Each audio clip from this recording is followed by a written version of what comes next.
Welcome to our YouTube channel. Guys एक बार फिर से आपका अपने इस परिवार में स्वागत है। गाइज आज की वीडियो में बात करने वाले UP triple S C NM class को लेकर। और देखिए, आज इस वीडियो से आपके 6 नंबर पक्के ना हुए तो पढ़ाना छोड़ देंगे विथ प्रूफ। आप वीडियो को ध्यान से देखिए, बिना स्किप किए हुए आप खुद ब खुद आसानी से बोलेंगे नहीं हमारे 6 नंबर तो पक्के हो गए। मिनिमम 6 नंबर, मैक्सिमम तो भैया आप 6, मैक्सिमम आप 8-9 तक मान के चले, लेकिन 6 नंबर पक्के हो जाएंगे। वो भी भारत के किसी भी राज्य के एनएम भर्ती परीक्षा में आप बैठेंगे, आसानी से 6 नंबर बना के आएंगे। ठीक है, ये 2000 वाली क्लास फ्री में है। मैं बार बार बोलता हूँ, इसकी वैल्यू को समझें आप। ठीक है, इसकी वैल्यू को समझें। दिन पर दिन देखते हैं आपके जो रिस्पांस है। पहले वीडियो में तो आपने बहुत अच्छा रिस्पांस दिया, ठीक है, लेकिन लगातार देख रहे हैं भैया। जब क्लास अच्छी लगती है तो कमेंट करने में कोई पैसा थोड़ी ना लगता है। कमेंट करके बताएं, और जो भी चेंजेस होते हैं उसको हम चेंज करेंगे, बदलाव लाएंगे आपके लिए। वैसे पूरी कोशिश हो रही है कि बेस्ट से बेस्ट कंटेंट दें जो आज तक कोई नहीं दिया है। मैं पूरा पैटर्न, जो पढ़ाने का तरीका सबका जो अभी एक ही चल रहा है। देखिए, धीरे धीरे पहले क्या था, लोग थियरी पे फोकस करते थे, लेकिन आज 2-3 सालों से हर एक एग्जाम में, भारत के किसी भी एग्जाम में मैं ये देख रहा हूँ, चाहे वो जिस भी विभाग का हो, सब एमसीक्यू का पैटर्न फॉलो कर लिए हैं।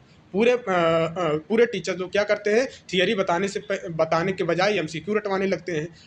हर एक टीचर अब यही कर रहा है, लेकिन उस पैटर्न को बदलना होगा, उस पैटर्न को बदलाव लाना होगा।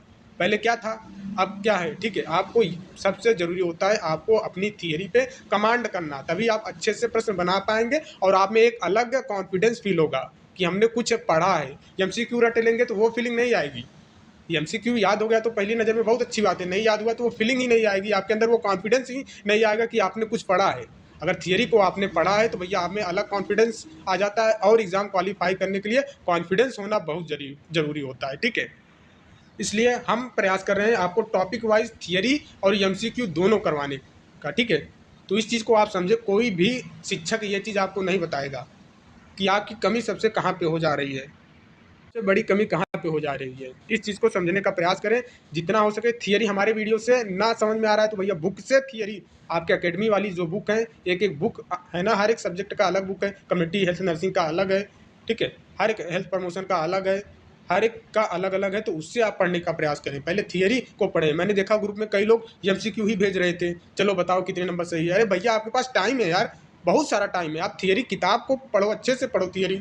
और इसी को लेकर हमने किताब भी लॉन्च कर दिया था कि भैया आप पहले थियरी पे कमांड करो। थियरी कमांड हो जा रही है, पीछे आपको एमसीक्यू भर भर के, इतने एमसीक्यू हैं कि आप करते करते आपकी इच्छा भर जाएगी कि नहीं अब ज़्यादा हो रहा है, ओवर हो रहा है। इतने एमसीक्यू लगा दिए उस बुक में, और उसका संशोधित 2-3 दिन में संशोधित वर्जन भी आ रहा है। जो कुछ गलतियाँ हुई थी वो संशोधित होकर बहुत जल्द आ रहा है। ठीक है, और ये जो वीडियो मैं पढ़ाता हूँ, ठीक है, ये जो वीडियो में पढ़ाता हूँ वो बुक से अलग हट के रहता है। तो चलिए शुरुआत करते हैं, और ध्यान से आपको देखना है एक एक चीज़। जब ये पूरा कंप्लीट हो जाएगा फिर मैं कुछ जो पेपर, पुराने पेपर आए होंगे, चाहे वो राजस्थान में आए हों, चाहे एनएचएम में आए हुए हैं, चाहे यूपी ट्रिपल एससी में आए हैं, इस टॉपिक के जो प्रश्न आए होंगे वो आपके सामने रखूंगा, और बड़ी आसानी से आप बना लोगे कि वाह, बहुत आसानी से बना लेंगे। ठीक है, ये जो आज की वीडियो में रहने वाला है भैया, यहाँ पे आपके सिलेबस में दे रखा है, मैंने 2 कवर कर लिया। ठीक है, स्वास्थ्य के निर्धारक तत्व तो अच्छे से कल एक ही वीडियो में ये कवर कर दिया था। और ये भारतीय स्वास्थ्य समस्याओं का बारूप एवं योजना, ये हमने 3 वीडियो में कवर किया। ठीक है, हालांकि आपको यूट्यूब पे मैंने इसको 3 क्लास ही प्रोवाइड किया है, लेकिन पीडीएफ जो लोग फी दे के ग्रुप ज्वाइन किए हैं पीडीएफ के लिए, उस पीडीएफ में मैंने 4 क्लास की पीडीएफ उनको दी है। ठीक है, तो ये दोनों से लगभग 15 से 16 नंबर एग्जाम में बनते हैं। तो आराम से ये जो पढ़ा होगा, ठीक है, जो पीडीएफ जिनके पास होगी, वीडियो जिन्होंने अच्छे से देखा होगा, ये आराम से 10 से 15 नंबर आपके एग्ज़ाम में पक्के हो गए होंगे उनके। ठीक है, अब हम बात करने वाले यहाँ पे देखिए, एससी मतलब सब सेंटर, पीएससी, सीएससी और जिला अस्पताल का संगठन। ठीक है, तीसरा टॉपिक, और उसके बाद चौथा भी यहीं पे हम कवर कर लेंगे, जैसे कि आपका WHO, यूनिसेफ, ठीक है, दानिदा, एफओ, विश्व बैंक, रेड क्रॉस, ये सारा कुछ हम ये पूरा मतलब 3 और 4 ये कवर कर लेंगे। और इन दोनों से कुल मिलाकर आपके 6 से लेके 7 प्रश्न बनते हैं, ये मिनिमम बता रहे हैं। ठीक है, 6 से 7 प्रश्न आना तय है आपके एग्जाम में। ठीक है, इन दोनों से मिलाकर 3 नंबर और 4 नंबर, ध्यान देखिएगा। ठीक है, आपके ये जो दे रखा है 3 नंबर और 4 नंबर, इन दोनों से मिलाकर मिनिमम 6 नंबर। पिछली बार कितना, जो 92-12 भर्ती आई थी उसमें 6 नंबर का क्वेश्चन पूछा था, मतलब 6 क्वेश्चन पूछा था इन्होंने, एक एक क्वेश्चन 1 नंबर का होता है तो 6 नंबर पिछली बार, इस बार ज़्यादा आएगा, इस बार ज़्यादा आएगा। 7 से 8 जरूर, 7 से 8 प्रश्न जरूर बनेंगे इन दोनों टॉपिक को मिलाकर, ठीक है। अच्छे से वीडियो आप देखेंगे तो सारा ये कुछ क्लियर हो जाएगा। देखिए आपको क्या करना है, वीडियो आपको देखिए वीडियो की क्वालिटी थोड़ा क्लियर नहीं होगा तो आप अपनी सेटिंग में जाइएगा, ठीक है। ऊपर यहाँ पे एक सेटिंग का दिखाई दे रहा होगा, सेटिंग पे जाइएगा, वहाँ से क्वालिटी इंक्रीज कर लीजिएगा, 360 या 480 पे कर लीजिएगा, अच्छे तरीके से आपको दिखाई देगा, ठीक है। तो सबसे पहले हम देखने वाले हैं ग्रामीण स्वास्थ्य योजना, रूरल हेल्थ स्कीम, जो 1977 में भारत सरकार द्वारा शुरू की गई थी। क्लियर। ग्रामीण स्वास्थ्य योजना कब शुरू की गई थी? 1977 में भारत सरकार द्वारा शुरू की गई थी, इसका उद्देश्य ग्रामीण क्षेत्र में लोगों को बुनियादी स्वास्थ्य सेवाएं प्रदान करना था। ग्रामीण क्षेत्रों में लोगों को बुनियादी स्वास्थ्य सेवाएं प्रदान करना था। नर्सें और अन्य पैरामेडिकल स्टाफ इस योजना के प्रमुख भाग थे, क्योंकि डॉक्टरों की कमी को देखते हुए नर्सों को बुनियादी स्वास्थ्य सेवाएं देने के लिए प्रशिक्षित किया गया। जहां से भैया इसी योजना के अंतर्गत एएनएम की उत्पत्ति हुई, लैब टेक्नीशियन की उत्पत्ति हुई, स्टाफ नर्स की उत्पत्ति हुई, ठीक है। इन्होंने स्वास्थ्य सेवाएं अच्छा बेहतर कराने के लिए बोला कि भैया एएनएम को प्रशिक्षित करिए, ठीक है। एज एएनएम के कार्य में लोग आएँ, एज लैब टेक्नीशियन के कार्य में आएँ और स्वास्थ्य सेवाओं लोगों तक पहुंचाने में मदद करें, ठीक है। ग्रामीण स्वास्थ्य योजना के अंतर्गत ये चीज़ हुआ। अब देखिए स्वास्थ्य संगठन के प्रमुख घटक, दूसरे पॉइंट पे देखना है स्वास्थ्य संगठन के प्रमुख घटक, जिनमें से पहला हम देख लेंगे उप केंद्र, सब सेंटर। इंपॉर्टेंट है, प्रश्न भर भर के बनते हैं उप केंद्र को लेकर, ठीक है। और आपके एग्जाम में ये चीज़ बना हुआ है, या ग्रामीण स्वास्थ्य ढांचे की सबसे निचली इकाई है। ध्यान दीजिएगा, एक एक चीज़ आपको ध्यान देना है। उपकेंद्र ग्रामीण स्वास्थ्य ढांचे की सबसे निचली इकाई है, ठीक है, जो लगभग 5000 लोगों की सेवा करती है। आदिवासी और पहाड़ों क्षेत्रों में 3000 उपकेंद्र में आमतौर पर एक महिला स्वास्थ्य कार्यकर्ता, एएनएम और पुरुष स्वास्थ्य कार्यकर्ता होते हैं। आपसे पूछ लिया जाएगा, बताइए भैया, ये नंबर याद करके रखना है। आदिवासी और पहाड़ी क्षेत्रों में 3000, वैसे 5000, ठीक है। पूछ लेगा, बताइए कितनी जनसंख्या पे जो आदिवासी और पहाड़ी एरिया में है एक उपकेंद्र का स्थापना किया जाता है, तो आदिवासी और पहाड़ी क्षेत्रों में 3000 पे, वैसे नॉर्मली अगर ये वर्ड नहीं पूछता है तो 5000 आपको बताना होगा। क्लियर। या तो घुमा देगा, बताइए सब सेंटर के कितनी जनसंख्या पे एक महिला स्वास्थ्य कार्यकर्ता एएनएम रहते हैं, तब तो आपको बताना पड़ेगा कि भैया 5000 ऑप्शन में दिया रहेगा तो 5000 और 3000 दिया होगा तो 3000, दोनों एक साथ नहीं आते हैं, ठीक है। ऐसे प्रश्न बनता है कि बताइए एक सब सेंटर पर कितनी आबादी पर एक महिला स्वास्थ्य कार्यकर्ता नियुक्त होती हैं, तो आपको ऑप्शंस में दे देगा 5000 पहला, दूसरा ऑप्शन दे देगा, ठीक है, 10,000, फिर 8,000, 4,000, लेकिन 3,000, दोनों ऑप्शन एक साथ नहीं रहते हैं। अगर दोनों ऑप्शन साथ में रहेंगे तो एक चीज़ यहाँ पे लिख देगा, आदिवासी और पहाड़ी क्षेत्र में। क्लियर। ये पॉइंट अब देखिए कभी कभी आपको ये भी चीज़ पता होना चाहिए कि उपकेंद्र कितने प्रकार के होते हैं।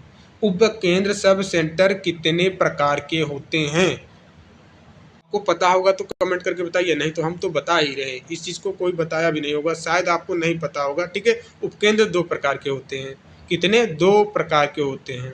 एक चीज़ ध्यान देना होगा, क्या भैया, ये चीज़ ध्यान देना होगा कि उपकेंद्र जो है स्वास्थ्य देखभाल प्रबंध के संदर्भ में 2 प्रकार के होते हैं, स्वास्थ्य देखभाल प्रबंध के संदर्भ में, ठीक है। ये चीज़ ध्यान देना है। अगर प्रश्न बनता है भैया, बना भी है, प्रश्न बनता है बना भी है, ऐसे करके आएगा, स्वास्थ्य देखभाल प्रबंध के संदर्भ में उपकेंद्र कितने प्रकार के होते हैं, ऑप्शन दे देगा, 1 प्रकार के, 2 प्रकार के, 3 प्रकार के, 4 प्रकार के। तो आप यहाँ से क्लियर कर लेना, ठीक है।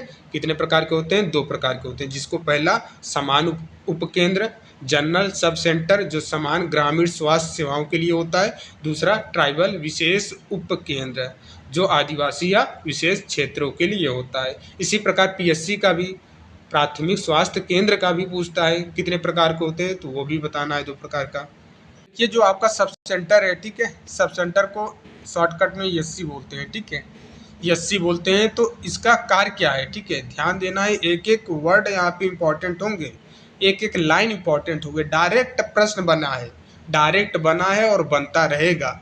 ठीक है, तो एक एक चीज़ यहाँ पे ध्यान देना है। पहला कार्य यहाँ पे ध्यान देना है, मातृ और शिशु स्वास्थ्य सेवाएं देना। दिमाग में बैठा लीजिए, उपकेंद्र के कार्य क्या है? मातृ और शिशु स्वास्थ्य सेवाएं। दूसरा, परिवार नियोजन और गर्भ निरोधक परामर्श। और उसके बाद किशोरावस्था स्वास्थ्य सेवाएं, जल गुणवत्ता की निगरानी, स्वच्छता और स्वास्थ्य शिक्षा। ठीक है, उसके बाद यहाँ पे है राष्ट्र स्वास्थ्य कार्यक्रमों में भागीदारी, जैसे मलेरिया, टीबी आदि। ठीक है, एक एक चीज आपको ध्यान में रखना है। प्रश्न कैसे बनेगा? देखिए, प्रश्न ऐसे बनता है, निम्नलिखित में कौन सा उपकेंद्र का कार्य नहीं है? ठीक है, ऐसे करके बनेगा। फिर तीन चीजें यहाँ पे, तीन ऑप्शन में आपको दे देगा। इन तीनों में, इन सभी में से तीन ऑप्शन तो रहेंगे जो मैच होंगे। यहाँ पे एक अलग ऑप्शन रहेगा तो उसी को, अलग वाले को ही चुनना होगा। या तो फिर ऐसे प्रश्न बन जाएगा, निम्नलिखित में कौन सा स्वास्थ्य केंद्र के कार्य हैं? तो दे देगा 1 2 3, ये तीनों दे देगा, फिर एक ऑप्शन दे देगा इनमें से सभी। तो आपको ऐसे ये सारे याद करना है, ऐसे प्रश्न पूछता है। इसलिए मैं थियरी आपको पढ़ाता हूँ कि ताकि आपको दिमाग में बैठ जाए सारी चीज़ें।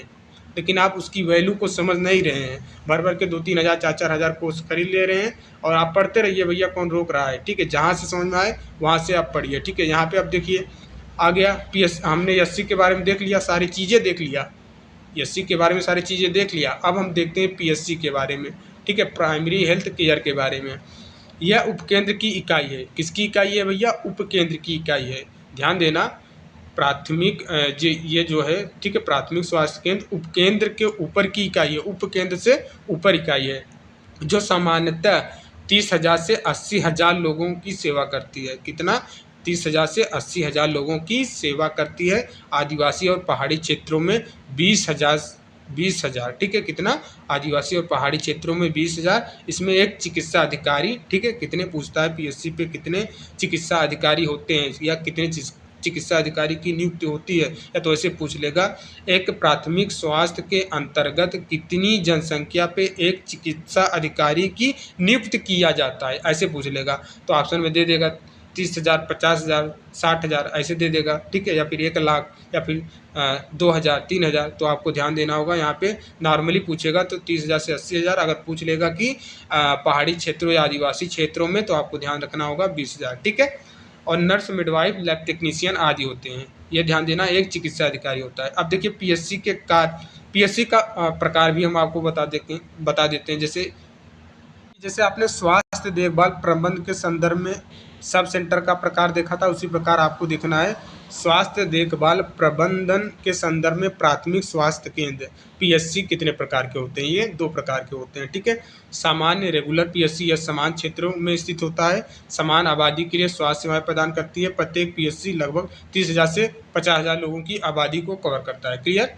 30,000 से 50,000 डेटा दे रखता है, या फिर 30,000 से 80,000।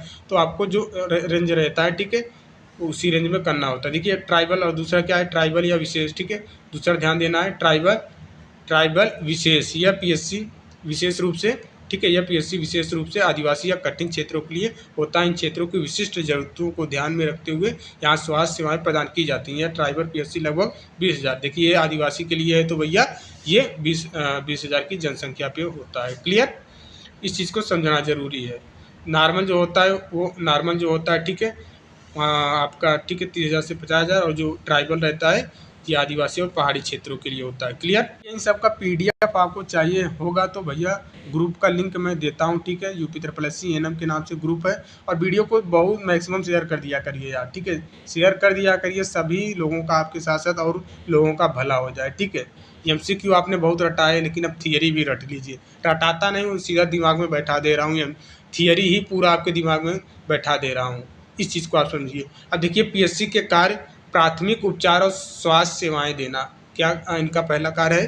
प्राथमिक उपचार, फर्स्ट एड जिसको आप बोलते हैं। ठीक है, प्राथमिक उपचार और स्वास्थ्य सेवाएं, शिशु एवं मातृ स्वास्थ्य सेवाएं। ठीक है, शिशु एवं मातृ स्वास्थ्य सेवाएं जो आपका एससी में था। अब देखिए यहाँ पे स्कूल स्वास्थ्य सेवाएं, ये आपका यहाँ पे एससी में नहीं था, सब सेंटर में नहीं था। यहाँ पे आप देखोगे यहाँ पे स्कूल स्वास्थ्य सेवाएं नहीं है, सब सेंटर पे ये चीज़ नहीं है। ठीक है, उपकेंद्र का देख लीजिए, मातृ एवं शिशु स्वास्थ्य सेवाएं हैं जो आपका ये पीएससी का भी कार्य है। ठीक है, और स्कूल वाला नहीं है। ठीक है, स्कूल वाला आपका पीएससी पे है, पीएससी पे देखिए स्कूल स्वास्थ्य सेवाएं हैं। और देखिए राष्ट्रीय स्वास्थ्य कार्यक्रमों को लागू करना, जैसे टीबी, मलेरिया आदि, ये आपका एसएससी ठीक सब सेंटर का ये भी कार्य है। अब यहाँ पे रेफरल सेवाएं, ठीक है, रेफरल सेवाएं यहाँ से प्रश्न बना है, ठीक है।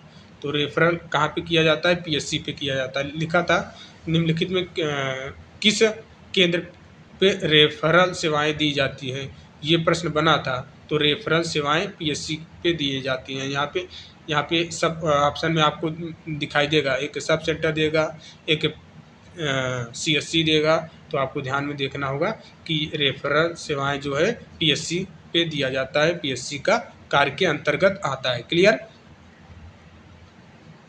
अब आ जाइए, अब आपका मैंने दो चीज़ों को बता दिया। अब बात करते हैं सीएससी का, कम्युनिटी हेल्थ सेंटर का, ठीक है, सामुदायिक स्वास्थ्य केंद्र का। अब सामुदायिक स्वास्थ्य केंद्र, ठीक है, बड़ा होता जा रहा है भैया।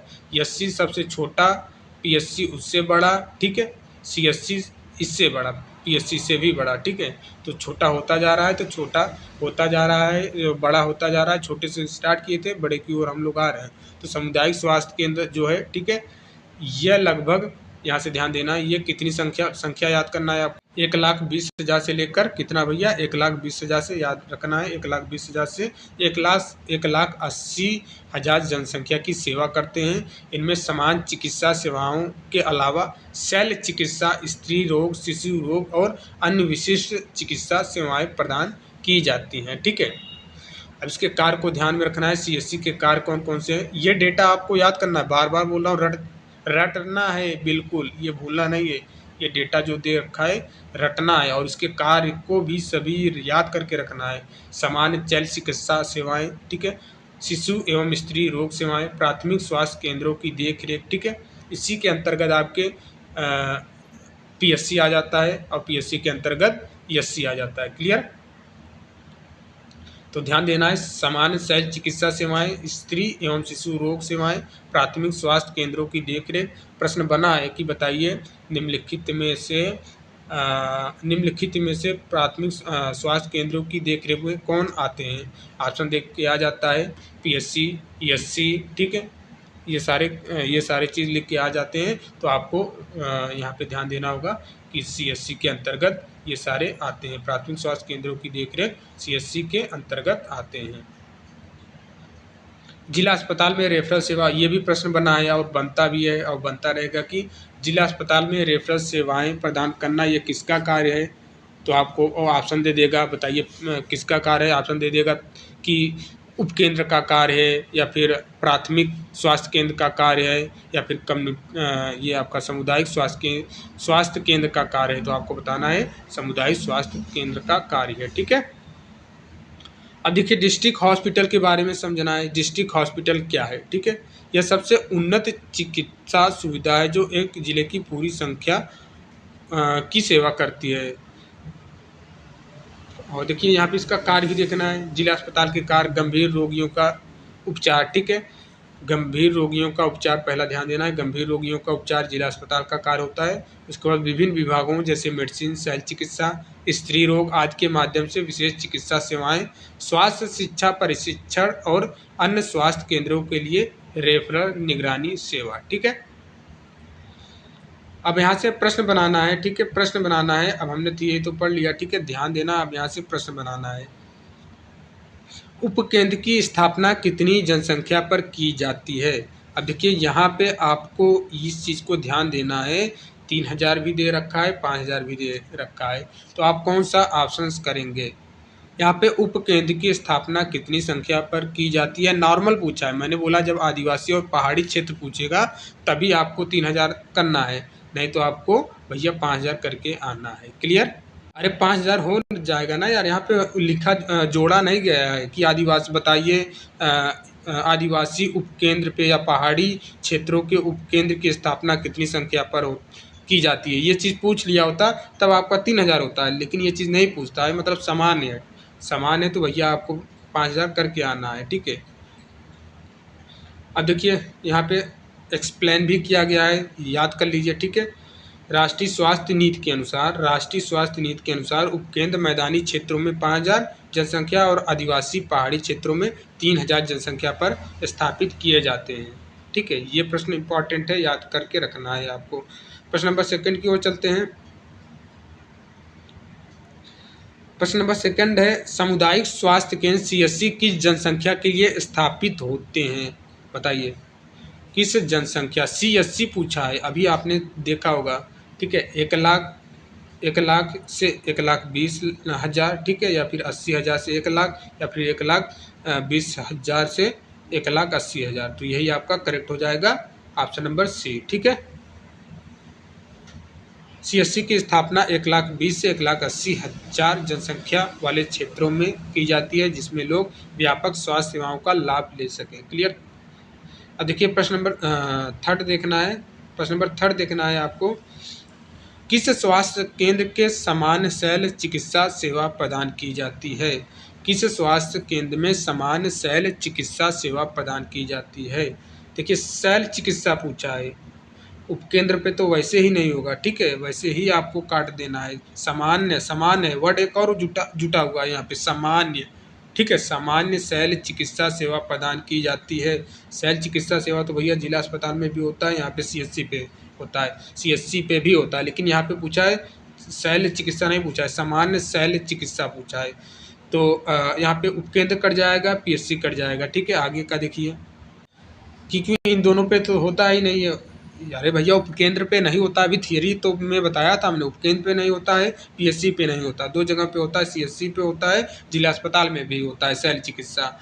लेकिन यहाँ पे समान पूछा है, क्रिटिकल रहता है तो भैया हम जिला अस्पताल में रेफर करते हैं। जब ये सीएससी के बस की बात नहीं होती है तो यहाँ पे रेफर कर देते हैं, लेकिन जब समान रहता है तो हम सीएससी पे ही कर देते हैं। ठीक है, समान वर्ड जुटा है इसलिए सीएससी हो जाएगा। Clear, option number C. सामुदायिक स्वास्थ्य केंद्र के सीएससी सामान्य शैल चिकित्सा सेवा प्रदान करती है, जबकि उपकेंद्र और पीएससी केवल प्राथमिक उपचार दिए जाते हैं। ध्यान देना है, उपकेंद्र और पीएससी पे केवल प्राथमिक उपचार केंद्र किए जाते हैं। शैल चिकित्सा यहाँ पे भी होता है, यहाँ पे भी होता है, लेकिन इन दोनों पे केवल प्राथमिक एज अ फर्स्ट एड चीज़ें की जाती है बस। ठीक है, फर्स्ट एड के रूप में। अब देखिए प्रश्न नंबर 4 पे देखना है। प्रश्न नंबर 4 पे देखना है कि प्राथमिक स्वास्थ्य केंद्र पीएससी की जनसंख्या की सेवा करते हैं। कितनी जनसंख्या पे किस जनसंख्या की सेवा करते हैं? प्राथमिक स्वास्थ्य केंद्र पीएससी किस जनसंख्या की सेवा करते हैं? बहुत ही आसान प्रश्न है, ऊपर आप पढ़े हो। तो ये कितने पे हो जाएगा भैया? ये हो जाएगा आपका ऑप्शन नंबर सी, 80,000 पे। ठीक है, पीएससी ग्रामीण क्षेत्रों में 30,000 से 80,000 की सेवा करते हैं। अब देखिए 50,000 भी था, लेकिन आपको 50,000 नहीं बताना है। ठीक है, 80,000। जब इस चीज़ को देखिए 30,000 लिखा होता तो 30,000 आप कर देते, लेकिन यहाँ पे मैक्सिमम पूछ लिया है। ठीक है, 20,000 तो वैसे ही नहीं होगा, 20,000 कम है। ठीक है, 50,000 आप देख रहे हैं मिड में है, तो 50,000 नहीं करना है, 30,000 से 80,000 होता है तो 80,000 करना होगा। ये सवाल का मतलब था कि मैक्सिमम वाला चीज़ पूछा है। 30,000 से लेके 80,000 होता है ना, तो ये 30,000 तो कहीं ऑप्शन में नहीं दिख रहा है, 20,000 दिख रहा है, तो आप 20,000 होगा नहीं, कम होगा, 30,000 से ऊपर होना चाहिए। 50,000 मैक्सिमम वाला पूछा है तो भैया मैक्सिमम वाला 80,000 होता है। ठीक है, तो 80,000 आपको करना होगा। 30,000 से 80,000 जनसंख्या की सेवा करता है, और आदिवासी 20,000 आप करते तो ये आदिवासी के लिए हो जाता है। ठीक है, कन्फ्यूज मत होना, 20,000 आदिवासी या पहाड़ी क्षेत्रों के लिए होता है। ठीक है, और 30 से 80 नॉर्मल, जब 80,000 आ जाएगा तो समझ जाइएगा कि वो नॉर्मल पूछा है। देखिए जिला अस्पताल का नेक्स्ट प्रश्न बनाना है, जिला अस्पताल का प्रमुख कार्य क्या है? अब आइए, हमने बोला था कि आप हर एक कार्य को ध्यान में बैठा लीजिए। जिला अस्पताल का प्रमुख कार्य क्या है? गंभीर रोगियों का इलाज करना, या फिर समान स्वास्थ्य देखभाल, या फिर टीकाकरण, या पानी की गुणवत्ता की निगरानी करना? बताइए, हमने आपको क्या बताया था, ऊपर भी अभी चर्चा किया था। जब क्रिटिकल चीज़ें हो जाती है तो जिला अस्पताल में रेफर कर दिया जाता है, तो ये क्या हो जाएगा? गंभीर रोगियों का इलाज। ठीक है, इसका करेक्ट आंसर समान स्वास्थ्य देखभाल। ये तो भैया आप कहाँ पे करोगे? पीएससी पे करोगे, एससी पे करोगे। ठीक है, टीकाकरण भी आप एससी पे करते हो। ठीक है, पानी की गुणवत्ता की निगरानी ये तो होगा ही नहीं। देखिए गंभीर, यहाँ स्पष्टीकरण और व्याख्या दिया गया है, नोट डाउन करते जाइए। ठीक है, आप प्रश्न नंबर 6 देखना है। प्रश्न नंबर 6 देखना है, एनम का प्रमुख कार्य क्या है? एएनएम का प्रमुख कार्य क्या है? ऑप्शन ए शैल चिकित्सा करना, मातृ और शिशु स्वास्थ्य देखभाल, या फिर फार्मेसी देखना। फार्मेसी देखना फार्मासिस्ट का काम है, वैसे ही काट देंगे। प्रयोगशाला सेवाएं देना, प्रयोगशाला सेवाएं देना लैब टेक्नीशियन करता है। ठीक है, 2 ऑप्शन बच रहे हैं। शैल चिकित्सा करना आप तो करोगे नहीं, शैल चिकित्सा करोगे आप ऑपरेशन करोगे बताइए? ये चिकित्सा ये करो, शल्य चिकित्सा करोगे, ऑपरेशन सर्जरी वगैरह करोगे? नहीं करोगे ना, तो बी वाला करेक्ट हो जाएगा। मातृ और शिशु स्वास्थ्य देखभाल आपका एक प्रोग्राम भी है मैटरनल हेल्थ के नाम से, ठीक है। देखिए एनम, जिसका फुल फॉर्म तो पता ही होगा, का मुख्य कार्य मातृ और शिशु स्वास्थ्य देखभाल है। प्रश्न नंबर नेक्स्ट देखना है 7 नंबर क्या पूछ रहा है।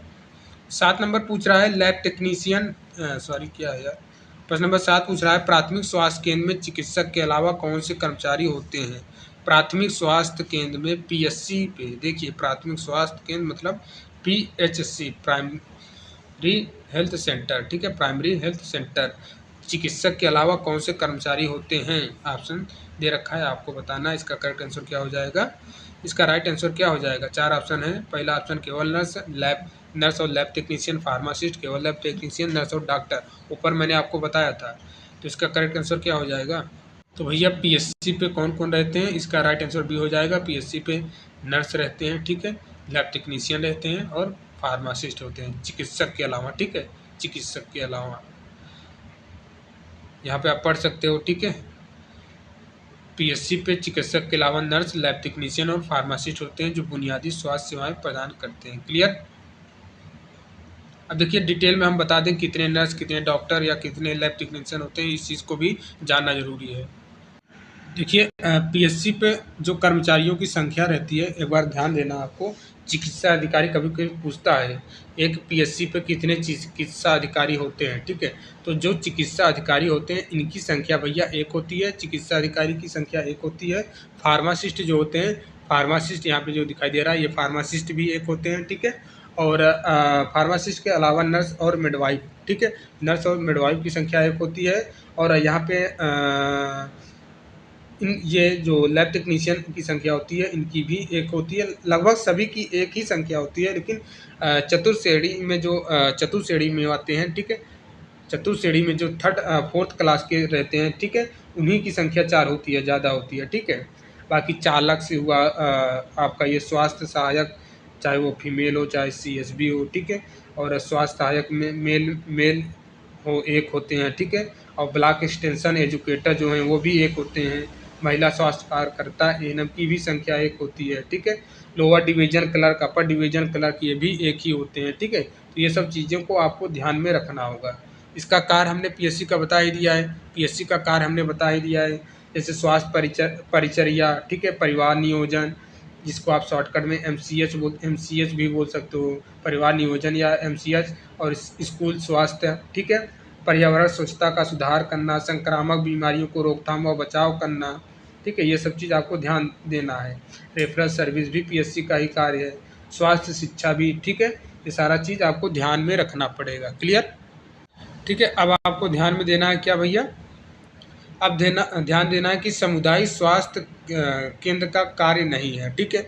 देखिए कार्य नहीं है, कार्य है नहीं, नहीं। कभी कभी क्या होता है एग्जाम में ये वर्ड भूल जाते हैं पढ़ने के लिए, डायरेक्ट इतना पढ़ते हैं, ठीक है। जैसे अभी इसको हम काट दें, ऐसे आप पढ़ोगे सामुदायिक स्वास्थ्य केंद्र का कार्य है, तो ये नई चीज़ पढ़ना भूल जाते हैं। फिर ऑप्शन देखते हैं, पहला ही ऑप्शन मिल गया, अरे प्राथमिक स्वास्थ्य सेवाएं प्रदान करना, ठीक है, मार के चले आओ, ठीक है।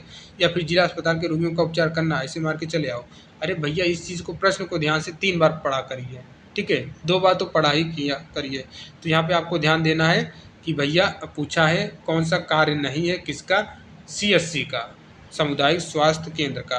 प्राथमिक स्वास्थ्य देना, प्राथमिक स्वास्थ्य सेवाएं प्रदान करना, क्या ये है। जिला अस्पताल के रोगियों का उपचार करना ये है, या फिर रेफरल सेवाएं देना है, या फिर शल्य चिकित्सा सेवाएं देना। ये तो आपको पता ही है, शल्य चिकित्सा सेवा दिया जाता है, ठीक है।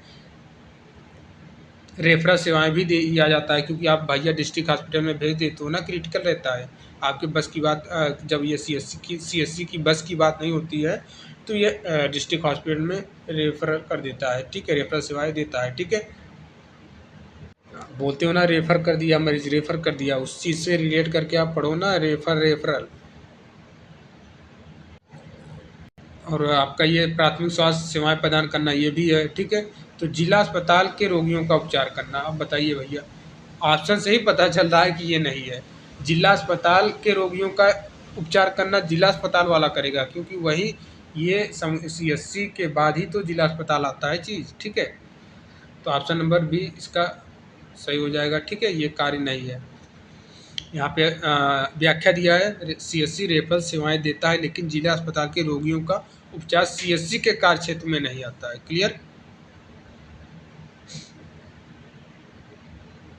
तो सारा चीज़ आपने देख लिया। देखिए यहाँ पे मैं इनकी भी संख्या आपको बता दे रहा हूँ। ठीक है, जो चीज़ें जिला अस्पताल, ठीक है, जिला अस्पताल का मैंने संख्या नहीं बताया था कि कितने क्या क्या होते हैं। इस चीज़ को आपको ध्यान में देखना होगा, जो आपके जिला अस्पताल में होते हैं। ठीक है, अच्छा छोड़िए, जाने दीजिए, वो इम्पोर्टेंट नहीं है। ठीक है, कार्मिकों की संख्या के बारे में नहीं। ठीक है, यहाँ पे जिला अस्पताल के कार्य के बारे में देखना होगा अच्छे से। इसका कार्य देखिए, जिला अस्पताल जो रहता है इसका कार्य क्या क्या रहता है। 4 स्तरों पे किया जाता है। देखिए जिला अस्पताल जो रहता है, डिस्ट्रिक्ट हॉस्पिटल रहता है, इनका जो कार्य रहता है, पहले कार्य को ऊपर हमने देख लिया था। ठीक है, कार्य के बाद जो इनकी सेवाएं रहती हैं, संगठन का एक प्रकार से विस्तार रहता है। ठीक है, उस चीज़ को ध्यान में देना होगा कि जैसे राष्ट्रीय स्तर पे और राज्य स्तर पे, जिला स्तर पर या फिर स्थानीय स्तर पे चीज़ें होती हैं, उसी को हम अब आगे देखने वाले हैं। एमसीक्यू हमने कर लिया, जो ऊपर थियरी पढ़ा था। यहाँ तक थियरी पढ़ा था भैया, थियरी हम लोगों ने यहाँ तक पढ़ लिया था, सामुदायिक स्वास्थ्य केंद्र, जिला अस्पताल। ठीक है, यहाँ पे कार्य तो आपने देख लिया है। ठीक है, जिला अस्पताल के कार्य देख लिया है। बाकी अब हम पढ़ने वाले हैं क्या आगे, एमसीक्यू भी हम कर लिए हैं। ठीक है, अब हम पढ़ने वाले हैं यहाँ, ये देखिए जिसकी मैं बात कर रहा था, राष्ट्रीय स्तर। अब ये देश में जो स्वास्थ्य सेवाएं का संगठन है, ठीक है, जो स्वास्थ्य सेवाओं का संगठन है, उस चीज़ को हम देखते हैं। जो आपका यहाँ पे एक चीज़ लिख लेना, ये चीज़ लिखना चाहिए था, लेकिन क्या ही देखते हैं, जितना काम दे दो टाइपिंग वाले को उतना ही करते हैं, आगे की चीज़ें तो उनको समझ में नहीं आता है। थोड़ा दिमाग तो थोड़ा, टाइपिंग वाले इस सब चीज़ से बहुत दूर होते हैं। आप उनको कुछ भी लिख दोगे तो वो टाइप कर देंगे, ये नहीं देखेंगे क्या गलत है। यहाँ पे लिखना चाहिए था। ठीक है, देश में, ठीक है, ये चीज़ आप लिख लीजिए, देश में। ठीक है, देश में स्वास्थ्य, ठीक है, देश में स्वास्थ्य सेवाओं, ठीक है, सेवाओं का संगठन, स्वास्थ्य सेवाओं का संगठन, ये चीज़ को ऊपर लिख लेना। फिर देखिए जो देश में स्वास्थ्य सेवाओं का संगठन है, ये चार प्रकार से, 4 कैटेगरी में या 4 स्तर पे है, जिनमें से पहला स्तर क्या है भैया, राष्ट्रीय स्तर, दूसरा राज्य स्तर, और तीसरा जिला स्तर, और चौथा स्थानीय स्तर। ठीक है, तो पहले हम राज्य स्तर की बात कर लें। ठीक है, राज्य स्तर क्या है, राज्य स्तर नेशनल लेवल पे क्या होता है, राष्ट्रीय स्तर पर स्वास्थ्य सेवाओं का संगठन स्वास्थ्य और परिवार कल्याण मंत्रालय, ठीक है, ministry of health and family welfare द्वारा किया जाता है। याद कर, ध्यान देना, राष्ट्रीय स्तर पे स्वास्थ्य परिवार और कल्याण मंत्रालय द्वारा किया जाता है।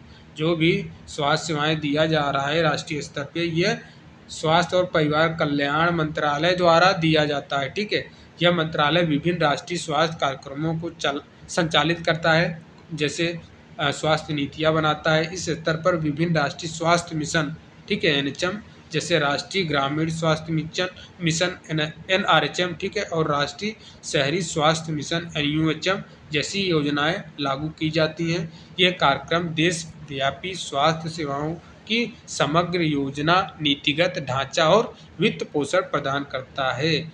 तो आपसे ध्यान देना है क्या क्या यहाँ पे भैया, एनएचएम ध्यान देना है। ठीक है, एनएचएम, ठीक है, एनआरएचएम, एनयूएचएम। अरे भैया ये भर्ती भी 17,000 में आई थी, तो आपको पता ही होगा, प्रोग्राम वाइज आई थी। तो वही चीज़ हो, नेशनल लेवल पे स्वास्थ्य सेवा देने के लिए चीज़ें किया जाता है, परिवार किसके द्वारा, परिवार कल्याण मंत्रालय द्वारा। ठीक है, अब देखिए राज्य स्तर पे, स्टेट लेवल पे भैया, स्टेट लेवल पे क्या होता है, स्टेट लेवल पे हो जाएगा, जैसे अभी आपका रिजल्ट वगैरह ये सब एनएचएम देख रहा था कि रिजल्ट कब आएगा, और लेकिन आपका जब वहाँ पे ज्वाइनिंग लेटर लेना होता है तो आप सीएमओ ऑफिस में जाके ज्वाइनिंग लेटर लिए थे। ठीक है, ज्वाइनिंग लेटर भी एनएचएम ने दिया था, लेकिन ज्वाइनिंग जब लेना होगा तो सीएमओ ऑफिस में जाके आपने ज्वाइनिंग लिया था, डॉक्यूमेंट वेरिफिकेशन भी सीएमओ ऑफिस में कराया था। तो उसी प्रकार से भी आप इस चीज़ को समझ सकते हैं।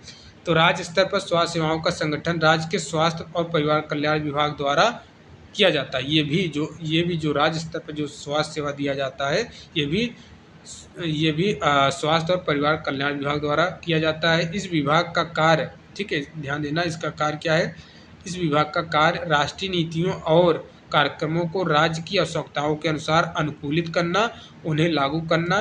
राज्यों में मुख्य सचिव, ठीक है, सीएमओ जिसको आप बोलते हो, स्वास्थ्य निदेशक, ठीक है, डीएमई, आईओ और डीएचई, ठीक है, सार्वजनिक स्वास्थ्य नर्स जिसको बोलते हैं, पीएचएन, ठीक है, ये पीएचएन है,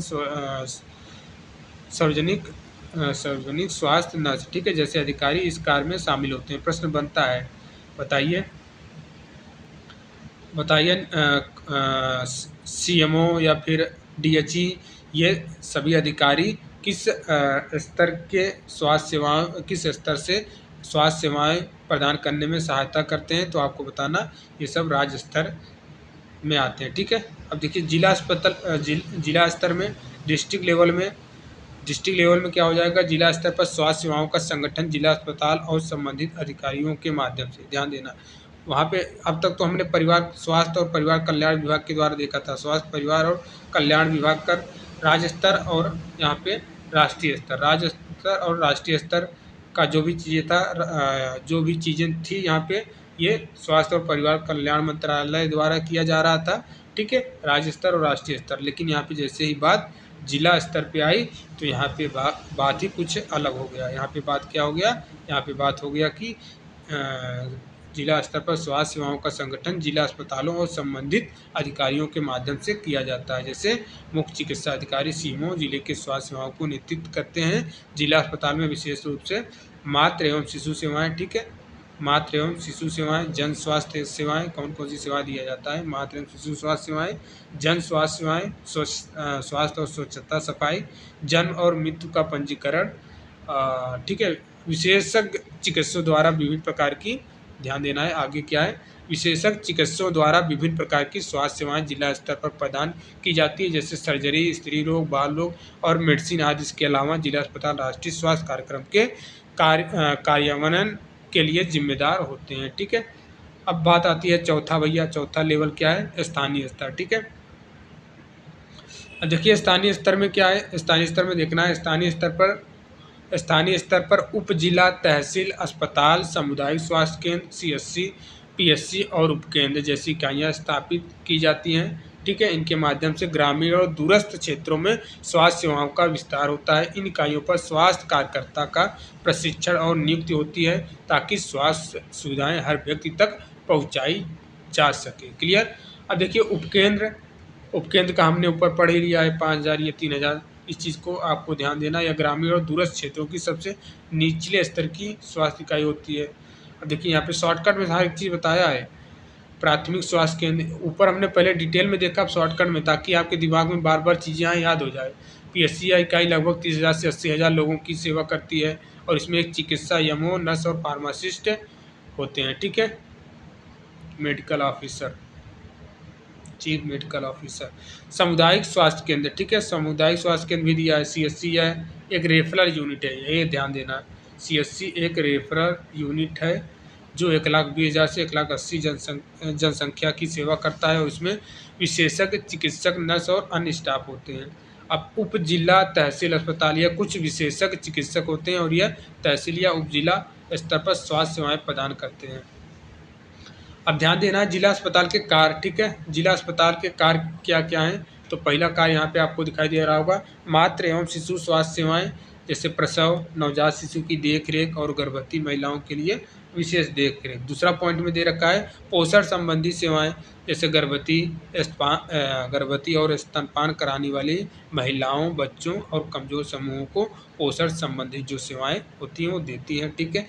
जैसे कि कोई गर्भवती महिला है, ठीक है, गर्भवती महिला है, उनके लिए पोषण से संबंधित जो भी सेवाएं होती हैं, ठीक है, उस चीज़ को प्रदान करती हैं, ठीक है। या फिर स्तनपान कराने वाली महिलाएं जो होती हैं, ठीक है, और जो बच्चे होते हैं कमज़ोर वर्ग के, उनके पोषण से संबंधित सेवाएं प्रदान करते हैं। स्वास्थ्य संबंधी स्वास्थ्य स्वच्छता को बढ़ावा देना और स्वच्छता संबंधी सेवाएं प्रदान करना। 1, 2, 3 सारे हेडिंग याद करना है आपको जिला अस्पताल के कार्य के बारे में। जन स्वास्थ्य सेवाएं, जैसे बीमारियों की रोकथाम, टीकाकरण कार्यक्रम, अन्य जन स्वास्थ्य सेवाएं। 5वां, जन्म और मृत्यु का पंजीकरण, कानूनी रूप से जन्म और मृत्यु की घटनाओं का पंजीकरण जो सरकारी रिकॉर्ड के लिए आवश्यक होता है। अब हम प्रश्न करेंगे। थियरी आपने पढ़ लिया अच्छे से, ठीक है, अब बोर भी हो रहे होंगे, तो आपको अब करना क्या है भैया, प्रश्न देखिए। पहला प्रश्न है, स्वास्थ्य सेवाओं का सबसे उच्च स्तर कौन सा है? 4 स्तर हमने बताया था। पहला स्तर कौन सा है भैया? उच्च स्तर राष्ट्रीय स्तर हो जाएगा, ठीक है। उसके बाद राज्य स्तर, उसके बाद जिला स्तर, उसके बाद स्थानीय स्तर। यहाँ पे देखिए, राष्ट्रीय स्तर पहले स्थान पे, राज्य स्तर दूसरे स्थान पे, जिला स्तर तीसरे स्थान पे, स्थानीय स्तर चौथे स्थान पे। ये 4 स्तर होते हैं। स्वास्थ्य सेवाएं 4 स्तर पे प्रदान किया जाता है लोगों को, ठीक है। ध्यान देना, एक एक चीज़ एकदम मतलब सीक्वेंस में सिस्टम तरीके से बता रहा हूँ, ताकि दिमाग में अच्छे से बैठ जाए। इसलिए मैं बोलता हूँ, थियरी को खुद से पढ़ना या दूसरों के माध्यम से पढ़ाना बेस्ट चीज़ें होता है। और आपको ये चीज़ कहीं भैया इतना अच्छे से समझा देगा तो मुझे आके बताना। फिर भी लेकिन आप लोगों को बोला जाता है कि सपोर्ट करो। सपोर्ट करने से मुझे मोटिवेशन मिलता है कि मैं आपके लिए बेहतर कर पा रहा हूँ भैया। मेरा उद्देश्य है जितने मेरे सब्सक्राइबर हैं जुड़े हुए हैं सबका सिलेक्शन होना चाहिए, ठीक है। इसलिए मैं नहीं ये चीज़ बोलता हूँ कि सभी लोग सब्सक्राइब कर लें भैया। लिमिट ही है, जो 1000 लोग 5000 लोग हैं, मतलब जितने लोग जुड़े हों सबका मेरे ही चैनल से सिलेक्शन हो। ये चीज़ मैं सोचता हूँ। ये इतनी चीज़ें बताता हूँ, मेहनत भी करता हूँ यार। खुद कंटेंट को इकट्ठा करना, हर एक जगह पे, हर एक भर्ती परीक्षा में कौन से प्रश्न किस तरीके से आए थे, उसी के हिसाब से कंटेंट को एक जगह एकत्रित करके उन सब चीज़ से संदर्भित करके आपके पूरा तैयार किया हूँ मैटर, ठीक है। अब देखिए, व्याख्या में राष्ट्रीय स्तर पर स्वास्थ्य सेवाओं को नेतृत्व स्वास्थ्य और परिवार कल्याण मंत्रालय द्वारा किया जाता है, जो पूरे देश में नीतियाँ और योजना बनाता है, ठीक है। प्रश्न नंबर सेकंड आपको बताना है भैया। प्रश्न नंबर सेकंड पूछा है यहाँ पे, राष्ट्रीय ग्रामीण स्वास्थ्य मिशन NRHM किस स्तर पर लागू होता है? अभी ऊपर थियरी में हमने बताया था NRHM किस स्तर पर लागू होता है। हमने क्या बताया था भैया? NRHM और NUHM और क्या एक आपका NHM, ये सारे किसके अंतर्गत आते हैं भैया? आपको बताना है। तो आपको बताना है कि भैया ये जिला स्तर पे आते हैं क्या? नहीं, ऐसा भी नहीं है। राज्य स्तर पे आते हैं क्या? केवल राज्य स्तर पे आते हैं? नहीं, स्थानीय, ये सभी स्तर पे आते हैं, ठीक है। ऑप्शन भी दे रखा है डी वाला, सभी स्तर पे आते हैं। ये NRHM जो होता है सभी स्तरों पर लागू होता है, ठीक है। विशेष जिला स्तर पे नहीं, सभी स्तरों पे लागू होता है। जिला में भी लागू होता है, राज्य पे भी लागू होता है और स्थानीय पे तो आपको पता ही है, ठीक है। अब आपको यहाँ पे देखना है व्याख्या, अच्छे से पढ़ लीजिए। नेक्स्ट प्रश्न की ओर चलते हैं।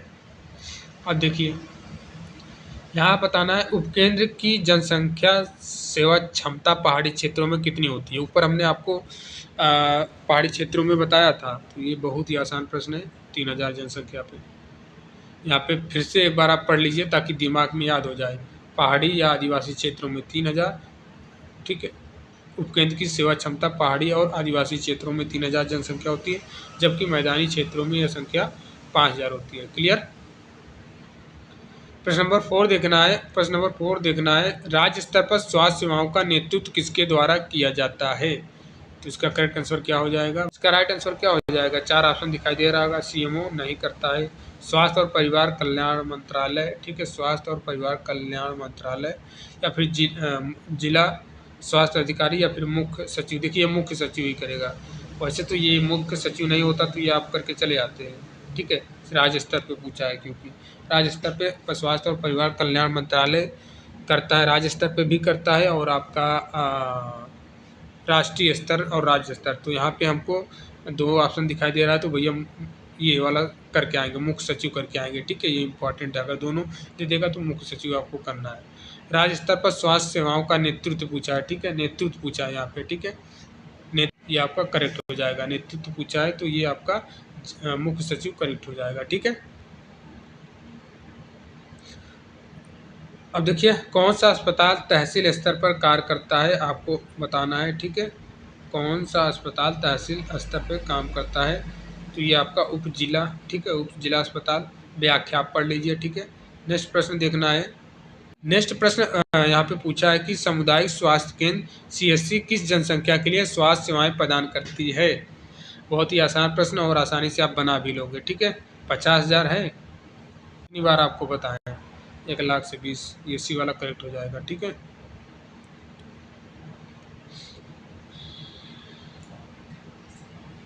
अब ये सब तो कर ही लेंगे आप, ठीक है। सातवां वाला भी कर लेंगे आराम से। जिला अस्पताल में कौन सी सेवाएं प्रदान की जाती हैं?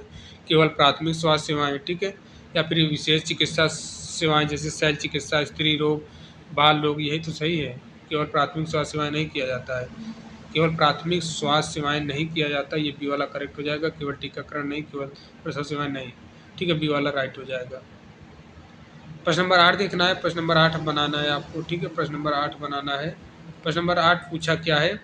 जन्म और मृत्यु पंजीकरण किस स्तर पर किया जाता है? चलिए नेक्स्ट प्रश्न बताइए। जन्म और मृत्यु का पंजीकरण किस स्तर पर किया जाता है? नेक्स्ट प्रश्न बताना है भैया। राष्ट्रीय स्तर पर नहीं किया जाता है, राज्य स्तर पर नहीं किया जाता है, जिला स्तर पर नहीं किया जाता है, ये स्थानीय स्तर पर किया जाता है, ठीक है। इसका करेक्ट आंसर डी वाला हो जाएगा, 8 का डी। आप पढ़ सकते हैं। जन्म और मृत्यु का पंजीकरण स्थानीय स्तर पर किया जाता है, विशेषकर उपकेंद्र, पीएचसी और जिला अस्पतालों के माध्यम से, ठीक है, ये ध्यान देना है।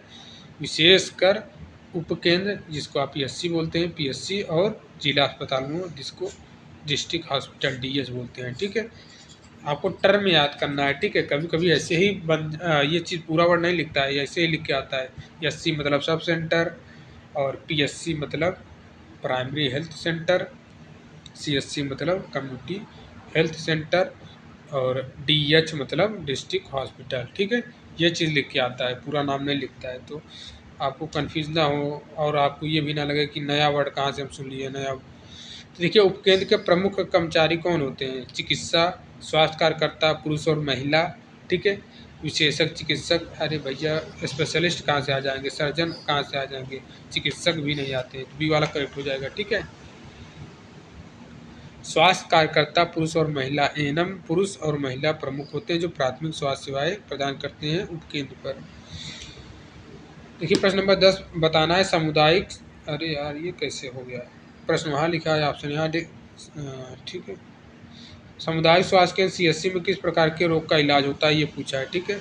सीएचसी पे किस प्रकार का इलाज होता है? केवल सामान्य बीमारियों का, केवल संक्रामक बीमारियों का, और कौन सा ऑप्शन है? और यहाँ पे और ऑप्शन है समान बीमारी, सर्जरी और प्रसूति देखभाल, सी वाला देखिए, और केवल शिशु रोग। तो बताइए सीएचसी पे किस प्रकार के बीमारियों का इलाज होता है, इन्होंने पूछा है। तो 4 ऑप्शन दे रखा है, बताइए सबसे अच्छा ऑप्शन कौन लग रहा है आपको? यही तो लग रहा है ना, समान बीमारी, नॉर्मल बीमारी, ठीक है, सर्जरी वगैरह, और प्रसूति देखभाल, ठीक है, डिलीवरी वाली चीज़ें जो होती है। अब देखिए थियरी पे हम आते हैं। स्वास्थ्य विभाग, हेल्थ डिपार्टमेंट, यह विभाग स्वास्थ्य सेवाओं और नीतियों के विकास का कार्यान्वयन का उत्तरदायित्व रखता है, ठीक है। परिवार कल्याण विभाग। देखिए वीडियो लंबी होगी, वीडियो लंबी होगी, कोई दिक्कत नहीं, 1.5 घंटे की वीडियो होगी, कोई दिक्कत नहीं भैया, आराम से हम लोग 6 नंबर आज पक्के करके जाने वाले हैं इस वीडियो से। इस चीज़ को आप ध्यान रखना है, ठीक है, घबराना नहीं है। मुझे पता है आप लोगों की टाइम की बहुत वैल्यू है, आप लोग ड्यूटी के दौरान समय नहीं पाते हो, तो जो लोग ड्यूटी कर रहे हैं तो एक ही वीडियो आपको पढ़ना होता है 24 घंटे में, 1.5 घंटे का ही समय निकालना होता है, और ये 1.5 घंटे आपके लिए बहुत महत्वपूर्ण होता रहता है। आप एक भी वीडियो मिस करेंगे और आरामी से आप 5-6 नंबर गंवा देंगे, इस चीज़ को समझना होगा आपको। तो स्वास्थ्य विभाग, यह विभाग स्वास्थ्य सेवाओं और नीतियों के विकास और कार्यान्वयन का उत्तरदायित्व रखता है। परिवार कल्याण विभाग का काम क्या है? इसका उद्देश्य क्या होता है भैया? ये परिवार नियोजन, मातृ और शिशु स्वास्थ्य, जनसंख्या नियंत्रण और संबंधित कार्यक्रम को देखना, ध्यान देना है। इसका उद्देश्य परिवार नियोजन, मातृ शिशु एवं स्वास्थ्य और जनसंख्या का भी नियंत्रण और संबंधित कार्यक्रमों को देखना, ये चीज़ है। अब देखिए केंद्रीय स्वास्थ्य मंत्रालय के उत्तरदायित्व, क्या क्या उत्तरदायित्व हैं? पहला यहाँ पे इन्होंने बताया है कि नीति निर्धारण, देश की स्वास्थ्य नीति बनाने और इसे लागू करने के लिए योजना तैयार करना, किसका? केंद्रीय स्वास्थ्य मंत्रालय के उत्तरदायित्व है। नीति का निर्धारण करना, योजना बनाना, मार्गदर्शन करना, ठीक है। योजना बनाने में क्या है? स्वास्थ्य सेवाओं की योजना बनाना और उन्हें उचित रूप से कार्यान्वित करना, ठीक है। मार्गदर्शन में क्या होता है? राज्य और केंद्र शासित प्रदेशों को स्वास्थ्य सेवाओं को लेकर मार्गदर्शन प्रदान करना, ठीक है।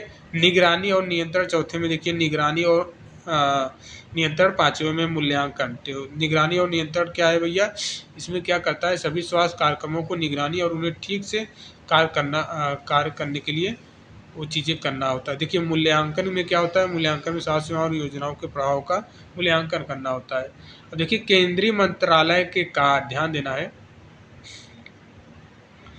देना है केंद्रीय मंत्रालय के कार्य में, ठीक है।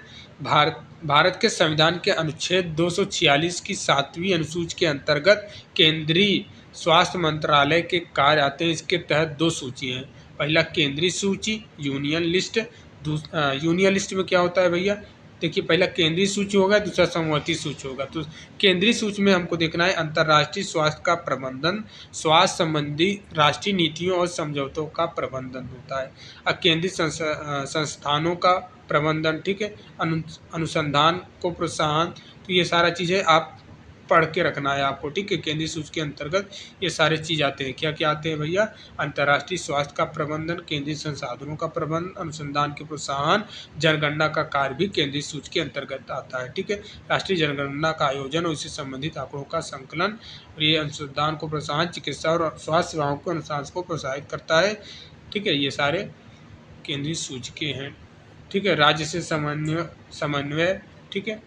देखिए समवर्ती सूची जो हमने आपको बताया, समवर्ती सूची में क्या क्या होता है भैया, संक्रामक रोगों की रोकथाम पूछ लेगा। संक्रामक रोगों की रोकथाम किस सूची का विषय है, तो आपको बताना है समवर्ती सूची का विषय है। खाद्य अपमिश्रण की रोकथाम किस सूची का विषय है, समवर्ती सूची का विषय है।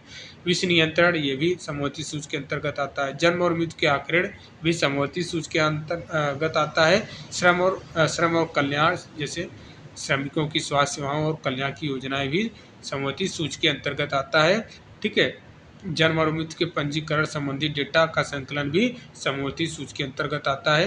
नियंत्रण, जैसे विषाक्त पदार्थों के नियंत्रण और प्रबंधन के उपाय भी समवर्ती सूची के अंतर्गत आता है। खाद्य गुणवत्ता और सुरक्षा सुनिश्चित करने के उपाय भी समवर्ती सूची के अंतर्गत आता है। बीमारियों को रोकने के लिए केंद्र और राज्य सरकार के बीच सहयोग भी समवर्ती सूची के अंतर्गत आता है। ये सारा चीज़ आपको ध्यान में रखना पड़ेगा। देखिए आर्थिक और सामाजिक नियोजन, स्वास्थ्य के साथ साथ सामाजिक और आर्थिक विकास की योजना बनाना भी समवर्ती सूची के अंतर्गत आता है। क्लियर। अब देखिए स्वास्थ्य की परिषद, सेंट्रल काउंसिल ऑफ हेल्थ, ये ध्यान देना है आपको। यहाँ से 1952 में भारत के राष्ट्रपति के आदेश से स्वास्थ्य की केंद्रीय परिषद की स्थापना की गई। इसका उद्देश्य देश भर में स्वास्थ्य सेवाओं को बेहतर बनाने के लिए नीतिगत सिफारिशें देना और राज्यों के बीच समन्वय स्थापित करना। राज्य स्वास्थ्य प्रशासन, ठीक है, स्टेट हेल्थ एडमिनिस्ट्रेशन, राज्य अपने अधिकार क्षेत्र में स्वास्थ्य सेवाओं को प्रदान करने के लिए स्वतंत्र है। प्रत्येक राज्य का स्वास्थ्य प्रशासनिक ढांचा अलग होता है, जिसमें राज्य के स्वास्थ्य मंत्री और स्वास्थ्य सेवाओं का संचालन करने वाला स्वास्थ्य एवं परिवार कल्याण संचालय होता है, ठीक है। ये आप चीज़ को ध्यान में रखना है, ठीक है। हमने क्या क्या पढ़ा भैया, यहाँ पे ये चीज़ पढ़ा हमने। पहले तो ये पढ़ा स्वास्थ्य की केंद्रीय परिषद, ये इंपॉर्टेंट हुआ 1952, ये सन याद रखना है आपको। और स्वास्थ्य की केंद्रीय परिषद की स्थापना 1952 के राष्ट्रपति के आदेश पे हुआ है, ठीक है। और इसका उद्देश्य आपको ध्यान में रखना है। उद्देश्य क्या है, देश भर में स्वास्थ्य सेवाओं को बेहतर बनाने के नीतिगत सिफारिश देना और राज्यों के बीच समन्वय स्थापित करना। फिर दूसरा हमने पढ़ा राज्य स्वास्थ्य प्रशासन, ये क्या होता है, यह अपने अधिकार क्षेत्र में स्वास्थ्य सेवाओं को प्रदान करने के लिए स्वतंत्र है। इसमें कोई दबाव नहीं है, अपने इसका जो क्षेत्र अधिकार है, ठीक है, अधिकार क्षेत्र है, और उसमें सारी स्वास्थ्य सेवाएं प्रदान करने के लिए स्वतंत्र है, तो किसी के दबाव में चीज़ें नहीं करता है। प्रत्येक राज्य का स्वास्थ्य प्रशासनिक ढांचा अलग होता है, ठीक है। प्रत्येक राज्य का स्वास्थ्य प्रशासनिक ढांचा अलग होता है, जिसमें राज्य के स्वास्थ्य मंत्री और सेवाओं का संचालन करने वाला स्वास्थ्य एवं परिवार कल्याण संचालय होता है, ठीक है। संचालय होता है भैया, संचालनालय होता है, जैसे विद्यालय नहीं है उसकी। देखिए मुख्य चिकित्सा अधिकारी सीएमओ, ध्यान देना है। मुख्य चिकित्सा अधिकारी सीएमओ जिला स्तर पर स्वास्थ्य सेवाओं को नेतृत्व करता है। मुख्य चिकित्सा अधिकारी सीएमओ किस स्तर पर, जिला स्तर पर स्वास्थ्य सेवाओं का नेतृत्व करता है। और दूसरा स्वास्थ्य और परिवार कल्याण अधिकारी, ये जिले में स्वास्थ्य और परिवार कल्याण से संबंधित सभी कार्यों का प्रबंधन करता है। जिले में जितने भी स्वास्थ्य और परिवार कल्याण से संबंधित कार्य होते हैं, इसका मैनेजमेंट स्वास्थ्य और परिवार कल्याण अधिकारी करता है। देखिए नगर पालिका में क्या है, देखिए नेक्स्ट, इन सेवाओं में सफाई व्यवस्था, जन स्वास्थ्य, मातृ एवं शिशु खाद्य, स्वास्थ्य सुरक्षा, जन्म मृत्यु पंजीकरण शामिल है। नगर पालिका में ध्यान देना है, प्रश्न बनता है, हल्के में मत लीजिए। नगर पालिकाएं नगर निगम में स्वास्थ्य सेवाओं का प्रमुख स्वास्थ्य अधिकारी होता है, ठीक है। इन सेवाओं को सफाई स्वास्थ्य, ठीक है, देखिए एचआई का एक होता है, एचआई हेल्थ इंस्पेक्टर होता है, ये इसी नगर पालिका के अंतर्गत में आता है। तो ये हेल्थ इंस्पेक्टर का जो कार्य हो रहता है, कभी हालांकि ये आपके सब्जेक्ट से बाहर है, लेकिन नॉर्मल जानकारी आपकी होनी चाहिए, क्योंकि आपके सीएससी पीएससी के अंतर्गत जो भी साफ़ सफाई का चीज़ें होता है, जितने साफ़ सफाई के कर्मचारी होते हैं, ठीक है, उनका विजन यही हेल्थ इंस्पेक्टर करता है। या इवन यहाँ तक सीएमओ को भी ये अंडरटेक कर सकता है, उनको भी बोल सकता है कि भैया जो साफ़ सफाई वाली चीज़ें हैं, जो आपने सीएससी या पीएससी पे स्वास्थ्य सही तरीके से स्वच्छता नहीं है, तो यह हेल्थ इंस्पेक्टर उनकी भी क्लास लगा सकता है, ठीक है। एनएचएम में भर्ती आती है हेल्थ इंस्पेक्टर की, अच्छी खासी सैलरी होती है। नेक्स्ट देखिए, इन सेवाओं में सफाई व्यवस्था, जन स्वास्थ्य, मातृ एवं शिशु स्वास्थ्य, खाद्य सुरक्षा और जन्म मृत्यु पंजीकरण शामिल है, ठीक है। अब हम बात करने वाले हैं विकेंद्रीकृत राज्य प्रशासन, ठीक है। भारत में पंचायत सिस्टम, देखिए जो पंचायत प्रणाली के अंतर्गत विकेंद्रीकृत प्रशासन का संचालन होता है, जिसमें 3 स्तरीय संरचना होती है। विकेंद्रीय राज्य प्रशासन के अंतर्गत क्या होता है, इसका 3 स्तरीय में स्ट्रक्चर, इसका जो स्ट्रक्चर है 3 लेवल पे होता है, ठीक है। पहला लेवल क्या हो गया, ग्राम पंचायत। प्रश्न बना है भैया, यहाँ से भी प्रश्न बना है, बताइए ग्राम पंचायत का कार्य कौन सा नहीं है, कौन सा कार्य है, ये सारे प्रश्न बनते हैं।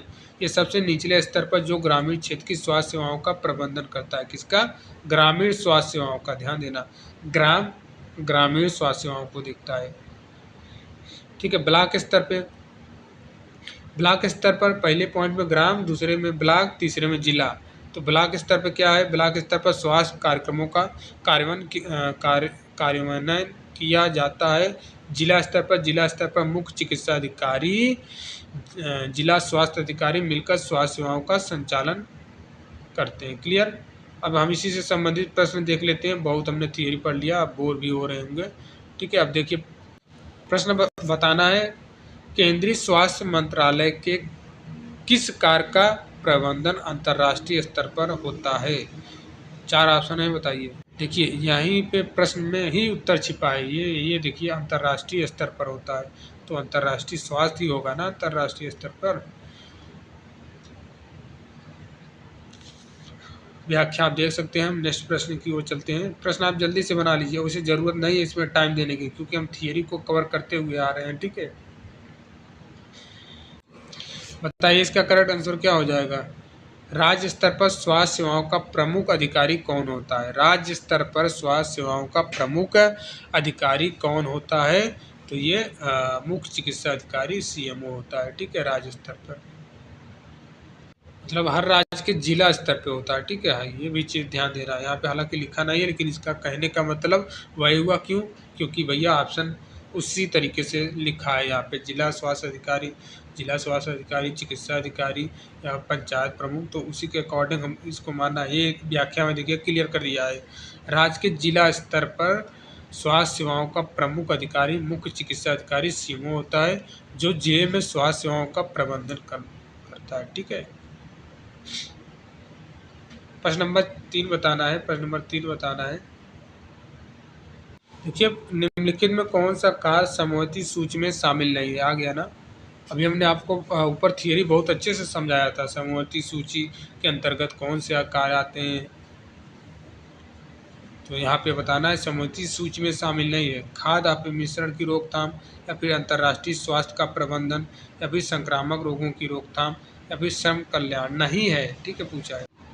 तो इसका करेक्ट आंसर क्या हो जाएगा भैया, अंतर्राष्ट्रीय स्वास्थ्य प्रबंधन, ये अंतर्राष्ट्रीय नहीं आता है, ठीक है, बाकी सारी चीज़ें आती हैं। अंतर्राष्ट्रीय स्वास्थ्य प्रबंधन केंद्रीय सूची का हिस्सा है। ठीक है, ध्यान देना है, ये केंद्रीय सूची का स्तर है। बाकी ये सारे समवर्ती सूचके हैं, ये भी समवर्ती सूचके हैं, ये भी समवर्ती सूचके हैं। इसकी ट्रिक भी मैं चाहता बता दूं, लेकिन आपके एग्जाम में प्रश्न नहीं बनते, बन भी सकते हैं, नहीं भी बन सकते हैं, तो आपको एक नज़र में आप देखे रहेंगे। ठीक है, अंतर्राष्ट्रीय मतलब केंद्रीय होता है। ठीक है, बाकी सारी चीज़ें आपको यहाँ पे दिख ही रहा है। तो अंतर्राष्ट्रीय स्वास्थ्य का प्रबंधन, ये अंतर्राष्ट्रीय स्वास्थ्य का प्रबंधन केंद्रीय सूची का हिस्सा है, जबकि अन्य कार्य समवर्ती सूचके हैं। ये टाइपिंग का दिया सही सिस्टमेटिक तरीके से टाइपिंग नहीं किया है। अब देखिए यहाँ पे ये प्रश्न यहाँ, फिर ये वाला यहाँ क्या हो गया। ठीक है, इसको ये सारे छोटे छोटे, फिर ये बड़े में हो गए हैं। फिलहाल कोई बात नहीं है। आप ये तो आया ऑप्शन, उत्तर आपको दिख ही गया यहाँ पे। स्वास्थ्य की केंद्रीय परिषद की स्थापना 1952 में, ये प्रश्न बना है। ठीक है, स्वास्थ्य की केंद्रीय परिषद की स्थापना कब हुई थी? 1952 में हुई थी, याद करना है आपको। ठीक है,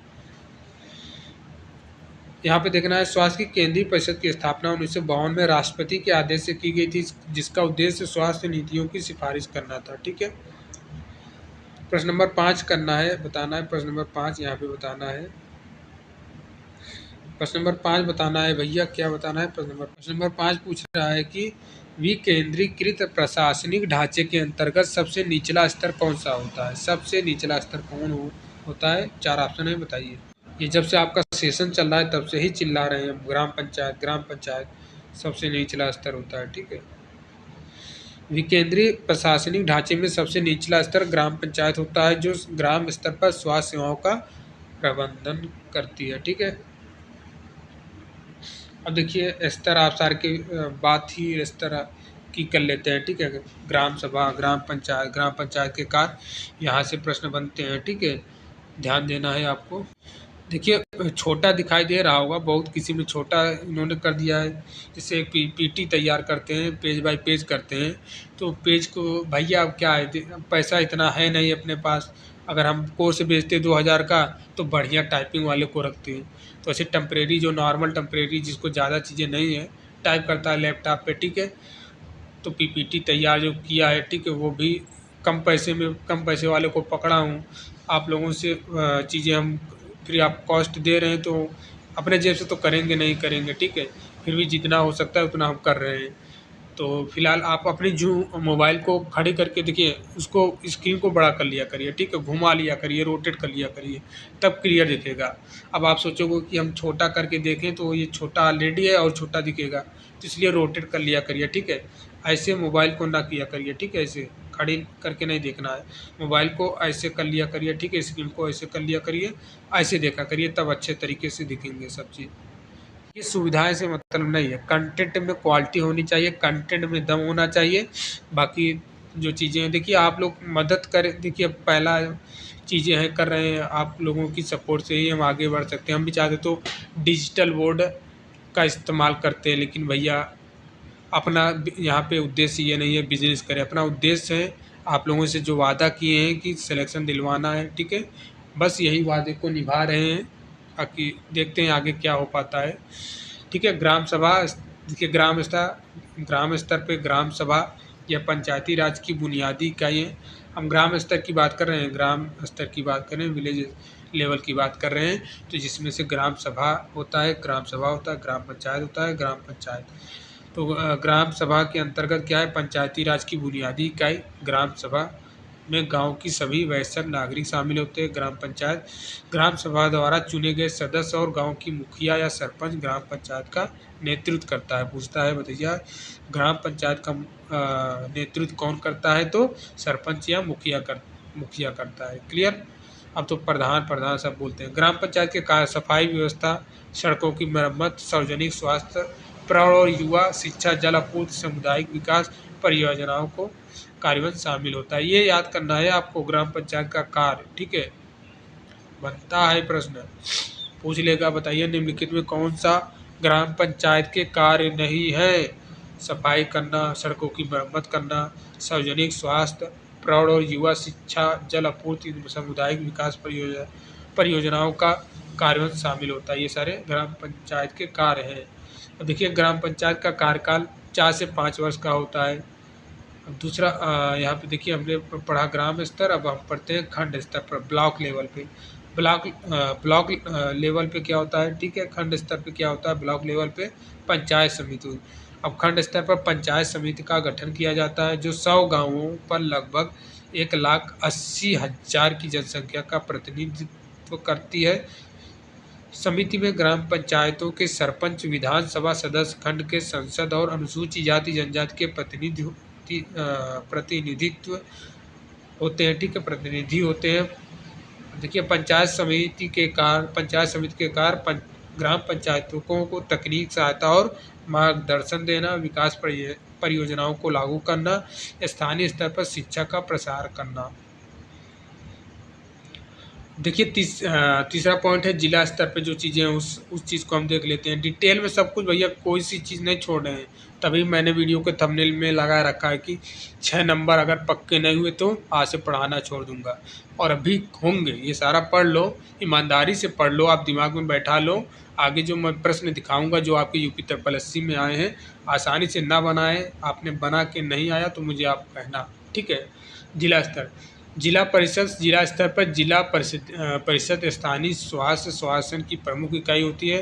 इसमें पंचायत समिति के प्रमुख, संसद और विधानसभा सदस्य तथा अन्य सहकारी समितियां के प्रतिनिधि होते हैं, ठीक है। जिला परिषद के कार्य इंपॉर्टेंट है, पूछा जाता है। इसका कार्य अलग अलग राज्यों में भिन्न हो सकता है, लेकिन यह ग्रामीण विकास, स्वास्थ्य सेवाएं और सार्वजनिक सेवाओं की निरीक्षण करने के लिए उत्तरदायित्व होते हैं। ध्यान देना है क्या पूछा है, इसका कार्य अलग अलग राज्यों में भिन्न हो सकता है, लेकिन ये चीज़ एक प्रकार से बोल सकते हैं कॉमन है। क्या भैया, ग्रामीण विकास, स्वास्थ्य सेवाएं और सार्वजनिक सेवाओं का निरीक्षण करने के लिए उत्तरदायित्व होती है। अब देखिए रेफरल सिस्टम आ गया ना। रेफरल सिस्टम क्या है, परामर्श। देखिए अच्छी रेफरल सिस्टम जो होती है ये स्वास्थ्य सेवाओं की गुणवत्ता और प्रभावी प्रबंधन के लिए आवश्यक होती है, ठीक है। रेफरल सिस्टम रोगियों को उनकी स्थिति के आधार पर प्राथमिक, माध्यमिक या तृतीयक स्वास्थ्य सेवाओं के लिए भेजता है। ध्यान देना है, प्राथमिक, माध्यमिक या तृतीयक स्वास्थ्य सेवाओं के लिए भेजता है। रोगियों की 3 श्रेणियों में विभाजित किया जाता है। रोगियों को 3 श्रेणियों में विभाजित किया जाता है। श्रेणी 1 ऐसी संगति पूछा जाता है, ठीक है। ये अभी जो आपने देखा है प्राथमिक, माध्यमिक या तृतीयक, ठीक है, यही चीज़ है। रोगियों को 3 श्रेणी में विभाजित किया जाता है, या तो श्रेणी 1 बोल सकते हो, ठीक है। ऐसी संघातिक स्थितियाँ जहाँ उपचार से भी रोगी का जीवन नहीं बचाया जा सकता है, ठीक है। जहाँ संघातिक स्थितियाँ जहाँ उपचार से भी रोगी का जीवन नहीं बचाया जा सकता है। श्रेणी 2 गंभीर स्थितियाँ जहाँ जीवन को खतरा है लेकिन तत्काल उपचार से रोगी को जीवन बच सकता है, ठीक है। ये प्रश्न बनता है, बताइए किस श्रेणी के अंतर्गत आता है, तो आपको बताना है, ठीक है। श्रेणी 3 में क्या होता है, श्रेणी 3 में मामूली स्थितियाँ जहाँ रोगी को खतरा नहीं होता है और विलम्ब से भी हानि नहीं होती है। देखिए श्रेणी 1 में क्या बोला है इन्होंने कि संघातिक स्थितियाँ जहाँ उपचार से भी रोगी का जीवन नहीं बचाया जा सकता है। सारी ये उल्टा कर दिया है क्या। देखिए ये जो श्रेणियाँ क्यों बनाया गया, क्यों इसको कैटेगरी वाइज, ये जो रोगियाँ आप देख रहे हैं, ठीक है, रोगों की 3 श्रेणियाँ विभाजित में किया जाता है। क्यों ये ऐसा इनको क्यों करना पड़ा, ताकि आइडिया लगा सके कि भैया हमको ये जो आप ऊपर देखे हैं, ठीक है, रेफरल सिस्टम जो आपने देखा है, ठीक है, परामर्श प्रणाली को आपने देखा है, ठीक है, रेफरल सिस्टम को जो देखा है, इसी को सही तरीके से लागू करने के लिए कैटेगरी में, ताकि हमको आइडिया लग सके कि भैया ये कौन सा रोगी का श्रेणी है, ताकि हम उसी हिसाब से रेफर कर सकें चीज़ों को, ठीक है। इसलिए कैटेगरी बनाया गया, ठीक है। तो पहले कैटेगरी में क्या है, इस पहले श्रेणी में जीवन को नहीं बचाया जा सकता है, उपचार से भी नहीं बचाया जा सकता है रोगी का जीवन, और दूसरे में उपचार से जीवन बचाया जा सकता है। तीसरे में क्या होता है, नॉर्मल चोट वोट रहती है, ठीक है, और जिसमें देरी से भी कोई हानि नहीं है कि चलिए हम आज नहीं तो कल इसका चीज़ें करवा लेंगे। अब देखिए एक रेफरल स्लिप है। रेफरल स्लिप के बारे में क्या होता है, ध्यान देना है। निम्नलिखित जानकारी होनी अनिवार्य है। जो रेफरल स्लिप होती है, परामर्श पर्ची होती है, उसमें क्या क्या जानकारी होना अनिवार्य होता है। रोगी का नाम, पता और पहचान क्रमांक, रोगी की वर्तमान शिकायत, अब तक दिए गए उपचार का विवरण, ठीक है, आपने अब तक क्या उपचार दिया है, उसके बाद किस कारण से आप इसको रेफर कर रहे हैं, ये चीज़ होना चाहिए। परामर्श के लिए कारण या फिर परामर्श के लिए भेजने वाले व्यक्ति का नाम और पदनाम, ये सारा चीज़ रेफरल स्लिप में होना चाहिए। ठीक है, कुल मिलाकर 7 चीज़ें हैं। ठीक है, पहला इन्होंने बताया है क्या, रोगी का नाम होना चाहिए, रोगी की वर्तमान शिकायत, अब तक दिए गए उपचार, जो रोगी को आपने उपचार दिया है उसका विवरण। ठीक है, कारण होना चाहिए किस लिए आपने रेफर कर रहा है। ठीक है, 5वां दिया है जो रेफर कर रहा है उसका पद नाम, फार्मासिस्ट है कि डॉक्टर है, क्या है, फलाना है ढिकाना है। ठीक है, उसका नाम और पद नाम सही। और देखिए, परामर्श के लिए भेजने जाने वाले प्राथमिक स्वास्थ्य केंद्र का नाम। ठीक है, किस पीएससी से वो चीज़ें परामर्श के लिए भेज रहा है। ठीक है, उसका नाम, पीएससी का नाम, और रेफरल की तारीख और समय भी होना चाहिए।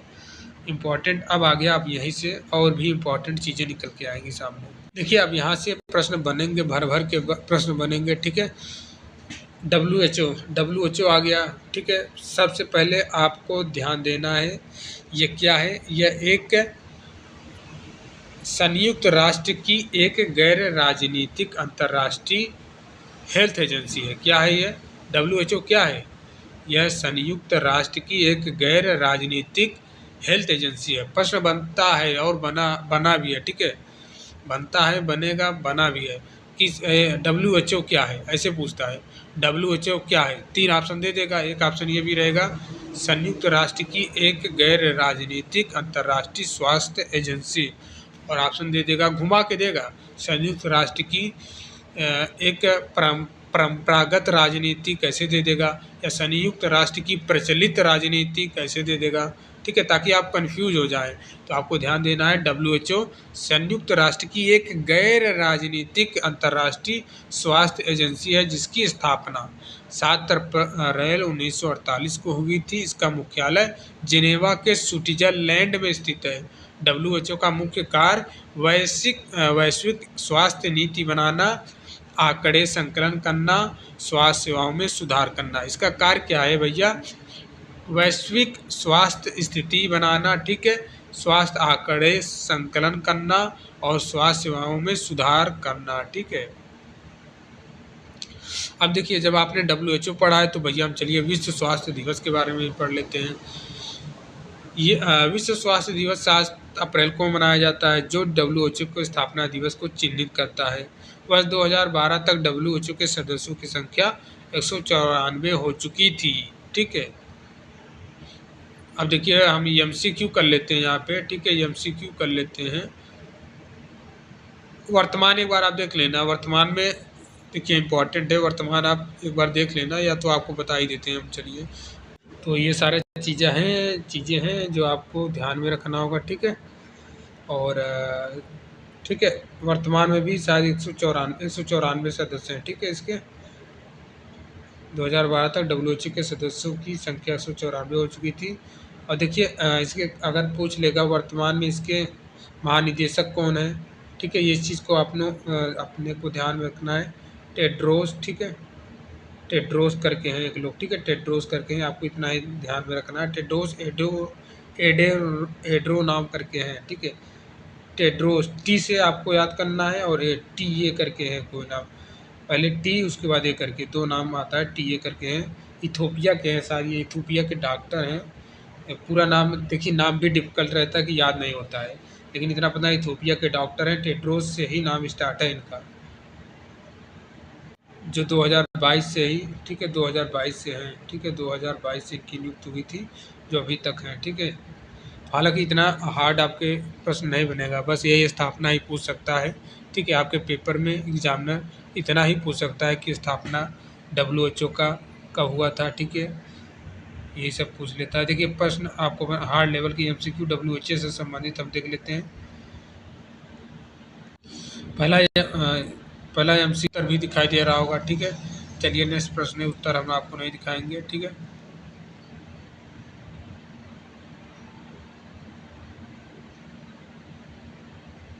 देखिए बताना है प्रश्न नंबर 2 आपको।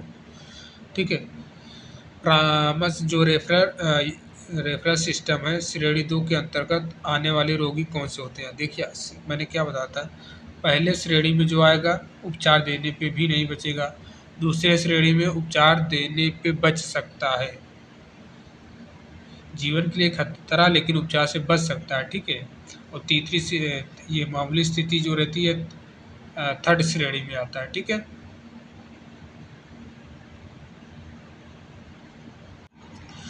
और ये जो है ठीक है उपचार से नहीं बचाया जा सकता, ये पहले श्रेणी में आता है। ठीक है, तो देखिए यहाँ पे रेफरेंस सिस्टम में श्रेणी 2 के अंतर्गत आने वाले रोगी कौन से होते हैं, आपको यहाँ पे व्याख्या भी दिया है, पढ़ लेना आप। ठीक है,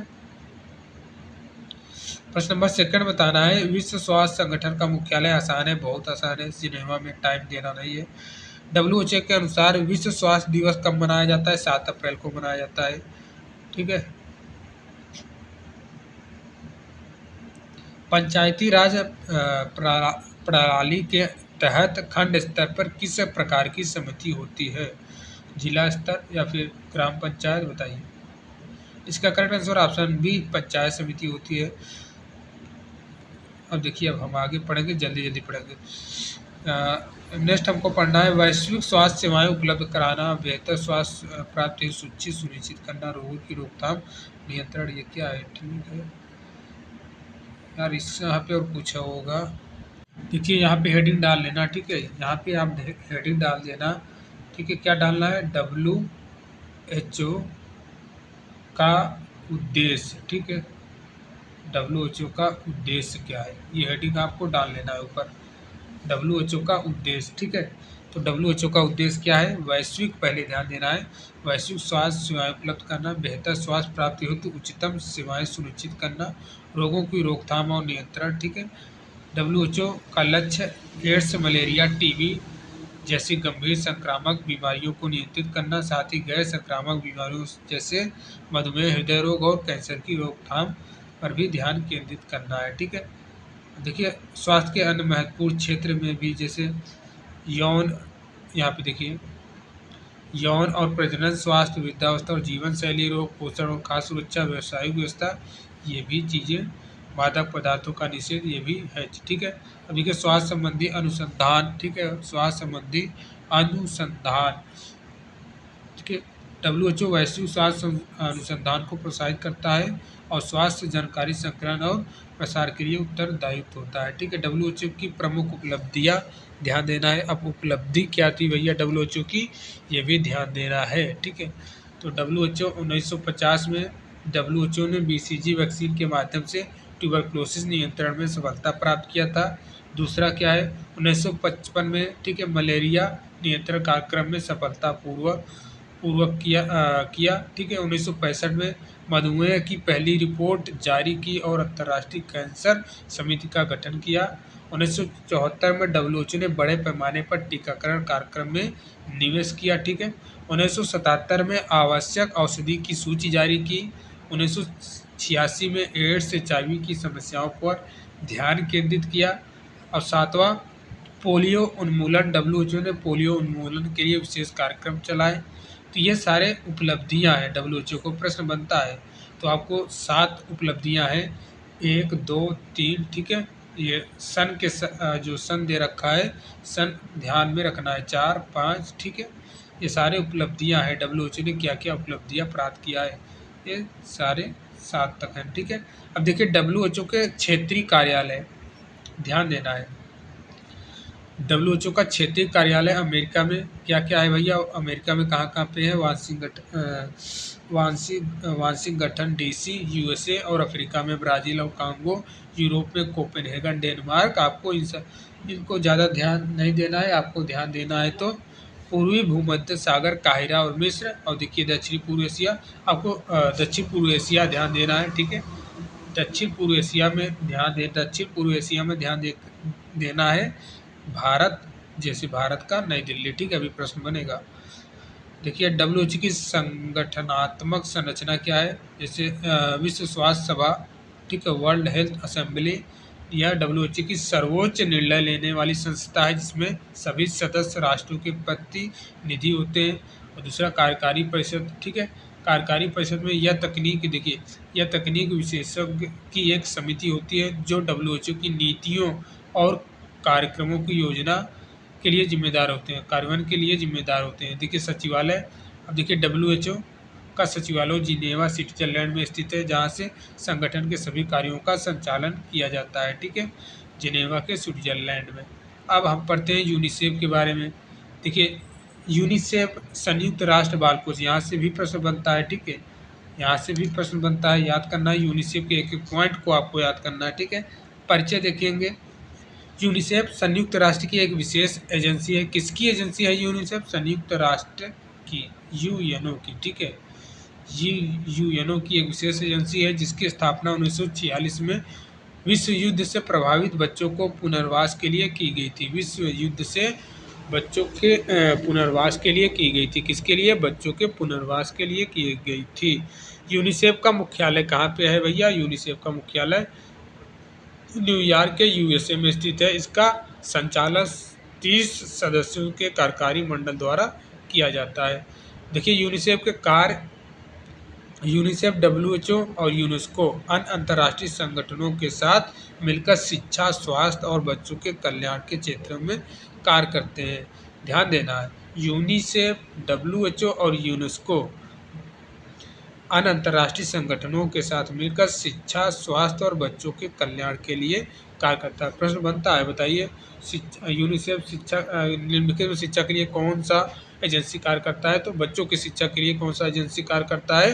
तो बताना है यूनिसेफ, ठीक है। अब सदस्यता के बारे में देखना है। वर्तमान में यूनिसेफ के 191 राष्ट्र सदस्य राष्ट्र हैं, ठीक है। देखिए यहाँ पे देखिए, विश्व स्वास्थ्य संगठन डब्ल्यूएचओ की स्थापना किस वर्ष हुई थी? बना ही लेंगे 1948 में, ठीक है। जल्दी जल्दी बनाना है। डब्ल्यूएचओ की स्थापना 1948 में होती है। इसी तिथि को हर साल विश्व स्वास्थ्य दिवस के रूप में मनाया जाता है। प्रश्न नंबर 2 बताना है, डब्ल्यूएचओ का मुख्यालय कहाँ स्थित है? तो बहुत ही आराम से बना लेंगे। नेक्स्ट चलते हैं, ठीक है। डब्ल्यूएचओ का मुख्यालय जिनेवा, स्विट्जरलैंड में है। बहुत ही अच्छे प्रश्न हैं, ठीक है, ये देखना है, ठीक है। निम्नलिखित में कौन सा बीसीजी वैक्सीन के माध्यम से ट्यूबरकुलोसिस टीबी नियंत्रण के लिए महत्वपूर्ण माना जाता है? तो भैया ये 1950 में, ठीक है। ये उपलब्धि है डब्ल्यूएचओ की। 1950 में इन्होंने बीसीजी वैक्सीन के माध्यम से टीबी के नियंत्रण पे, यहाँ पे देख सकते हैं, यहाँ पे व्याख्या दिया है। डब्ल्यूएचओ ने 1950 में बीसीजी वैक्सीन के माध्यम से ट्यूबरकुलोसिस का नियंत्रण का लक्ष्य प्राप्त किया था, ठीक है। उपलब्धि है डब्ल्यूएचओ का भैया। देखिए डब्ल्यूएचओ का दक्षिण पूर्व एशियाई क्षेत्रीय कार्यालय, ये प्रश्न बनता है, डब्ल्यूएचओ का क्षेत्रीय पूर्व एशियाई क्षेत्रीय कार्यालय किस शहर में स्थित है? तो ये कहाँ पे स्थित है? नई दिल्ली में। या तो फिर ऐसे ही पूछ लेगा, भारत में डब्ल्यूएचओ का मुख्यालय कहाँ पे है? आपको पता है, ठीक है, डब्ल्यूएचओ का मुख्यालय स्विट्जरलैंड के जिनेवा में है। अगर ये पूछ लेगा कि भारत में डब्ल्यूएचओ का मुख्यालय कहाँ पे है, तब भी आपको नई दिल्ली बताना है, ठीक है। या फिर ऐसे पूछ लेगा, इसको आपको फंसाना होगा, एग्जामिनर आपको फंसाने की कोशिश करेगा तो ऐसे पूछेगा, डब्ल्यूएचओ का दक्षिण पूर्व एशिया क्षेत्रीय कार्यालय किस शहर में स्थित है? अब एक ऑप्शन यहीं पे दे देगा जिनेवा, ठीक है, जिनेवा दे देगा। अब आप कंफ्यूज हो जाओगे, मनीला दे देगा, जिनेवा देगा, नई दिल्ली दे देगा, ब्राज़ील, और पहले ही ए वाले ऑप्शन पे ही जिनेवा दे देगा। तो आप खुशी खुशी में, अरे बहुत सरल पूछ लिया है, डब्ल्यूएचओ का कार्यालय पूछा है या डब्ल्यूएचओ का मुख्यालय पूछा है, ऐसे ऐसे खुशी होकर आप पहले ही अक्षर जिनेवा पे करके चले आओगे। नहीं, क्षेत्रीय कार्यालय किस शहर में स्थित है? कार्यालय पूछा, क्षेत्रीय कार्यालय दक्षिण पूर्व एशिया का क्षेत्रीय कार्यालय नई दिल्ली में है, ठीक है। डब्ल्यूएचओ का दक्षिण पूर्व एशिया क्षेत्रीय कार्यालय नई दिल्ली भारत में स्थित है। क्लियर? देखिए यूनिसेफ का मुख्यालय कहाँ पे स्थित है? ये भी बहुत ही आसान प्रश्न है, न्यूयॉर्क में है, ठीक है।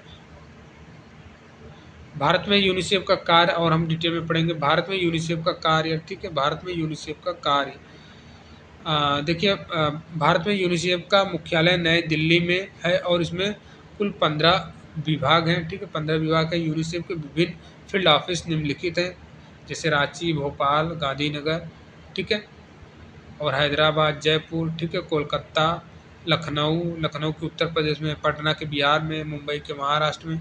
सफलताएं किसकी सफलताएं, ठीक है। 1990 में भारत में यूनेस्को द्वारा चलाए गए अंतर्राष्ट्रीय कार्यक्रम में 80% तक सफलता प्राप्त की गई। इसकी सफलता पूछा है यार, यहाँ पे देखिए, भारत में यूनिसेफ का कार्य, यूनिसेफ का ही सफलता पूछा है, ठीक है। देखिए यूनिसेफ का जो संगठनात्मक संरचना है उसके बारे में देखना। पहले तो ये लेखा जोखा, फिर उसके बाद प्रभावशील बोर्ड। यूनिसेफ सामुदायिक कार्यक्रमों का लेखा जोखा करता है और प्रशासन की वित्तीय व्यवस्था करता है। यहाँ पे देखिए प्रभावशील बोर्ड यूनिसेफ की गतिविधियों की समीक्षा करने वाला बोर्ड होता है, जिसकी वार्षिक बैठक सामान्यतः मई में होती है, ठीक है। यूनिसेफ की वार्षिक बैठक मई में होती है। अब प्रशासन, यूनिसेफ के प्रशासन का उत्तरदायित्व निदेशक के अधीन होता है। किसके अधीन होता है? निदेशक के अधीन होता है, निदेशक के अधीन होता है। देखिए यूनिसेफ के विभाग ध्यान देना है: स्वास्थ्य विभाग, पोषण विभाग, जल और पर्यावरण विभाग, दूरसंचार विभाग, शिक्षा विभाग, ये सभी यूनिसेफ के विभाग हैं। सामुदायिक विकास विभाग। अब देखिए कार्य यहाँ पे बच्चों के स्वास्थ्य, यूनिसेफ का कार्य के बारे में डिटेल दे सकते हैं। बच्चों के स्वास्थ्य, बीसीजी टीकाकरण कार्यक्रम, जल और पर्यावरण, स्वच्छता के प्रति जागरूकता, माता और बच्चों के स्वास्थ्य संबंधी कार्यों को केंद्र में माध्यम से प्रोत्साहित करना, परिवार नियोजन और पारिवारिक स्वास्थ्य और जानकारी प्रदान करना, ये सभी बच्चों के स्वास्थ्य कार्य। ठीक है, ये सभी बच्चों के स्वास्थ्य कार्य में क्या क्या आ जाएगा? बीसीजी टीकाकरण कार्यक्रम किसका कार्य है? फिर से बोल रहा हूँ, यूनिसेफ का कार्य है। ठीक है, ममता और बच्चों, इसीलिए बोलता हूँ पीडीएफ आप लेंगे तो आप सारा कुछ वहाँ पे अच्छे से दिखाई देगा। ठीक है, हेडिंग बाय हेडिंग आपको लिखते जाना है। परिवार नियोजन, पारिवारिक स्वास्थ्य, ये सारे बच्चों के स्वास्थ्य के प्रति जो कार्य होते हैं वो लिखा है। अब देखिए पोषण से संबंधित जो यूनिसेफ के कार्य हैं उसको देखना है। पोषण संबंधी जानकारी जैसे प्रोटीन, भोज्य पदार्थों का उचित विकास करना, पूरक पोषण प्रदान करना, भोजन में विटामिन ए, आयोडीन और आयरन की मात्रा बढ़ाने के लिए प्रचार करना, कृषि विस्तार सेवाएं। देखिए पोषण से संबंधित जो यूनिसेफ का कार्य है उसमें ये पॉइंट है 1, 2, 3, 4, ये पॉइंट याद करना। और तीसरा यहाँ पे देखना है परिवार और शिशु कल्याण से संबंधित जो यूनिसेफ के कार्य हैं उसमें क्या क्या पॉइंट है? माता पिता को शिक्षा प्रदान करना, डे केयर सेंटर की स्थापना करना, औपचारिक और अनौपचारिक शिक्षा के लिए, ये सभी इसमें है। अब देखिए यहाँ से हम प्रश्न जल्दी जल्दी फटाफट बना लेते हैं। भारत में यूनिसेफ का मुख्यालय कहाँ स्थित है? भारत में यूनिसेफ का मुख्यालय नई दिल्ली में स्थित है। ठीक है, एक बार खुद बनाने की कोशिश करिए। बाकी हम अब जो व्याख्या है आप खुद पढ़ लेना, वीडियो बहुत लंबी हो रही है, बहुत ज़्यादा लंबी हो रही है, फटाफट करते हैं। ठीक है, यूनिसेफ की स्थापना किस वर्ष हुई थी? 1946 में हुई थी। ठीक है, फटाफट आपको व्याख्या देख लेना है। प्रश्न नंबर देखिए यहाँ पे निम्नलिखित में कौन सा यूनिसेफ के कार्य का एक प्रमुख क्षेत्र है? तो यहाँ पे बताना है शिक्षा। यूनिसेफ का कार्य का प्रमुख क्षेत्र क्या है भैया? शिक्षा है। ठीक है, ध्यान देना सी वाला प्रश्न बना है यूनिसेफ से, इसलिए मैंने यूनिसेफ को डिटेल से ले रखा है। हर एक एग्जाम में बनता है, भारत के हर एक राज्य के एनएम के पेपर में बनता है। यूनिसेफ के किस विभाग का उद्देश्य जल और वातावरण की स्वच्छता को बढ़ावा देता है? तो बताइए, इसका correct answer option number C हो जाएगा, जल और पर्यावरण। यहाँ पढ़ते जाइए अब। यूनिसेफ के प्रभावशील बोर्ड के वार्षिक मीटिंग सामान्यतः किस महीने में होती है? मई के महीने में, मैंने आपको बताया है। ठीक है, भारत के यूनिसेफ में कितने फील्ड ऑफिस होते हैं? ये भी मैंने आपको बता दिया ऊपर, 15। अब देखिए यूनिसेफ के शांति श्रृंखला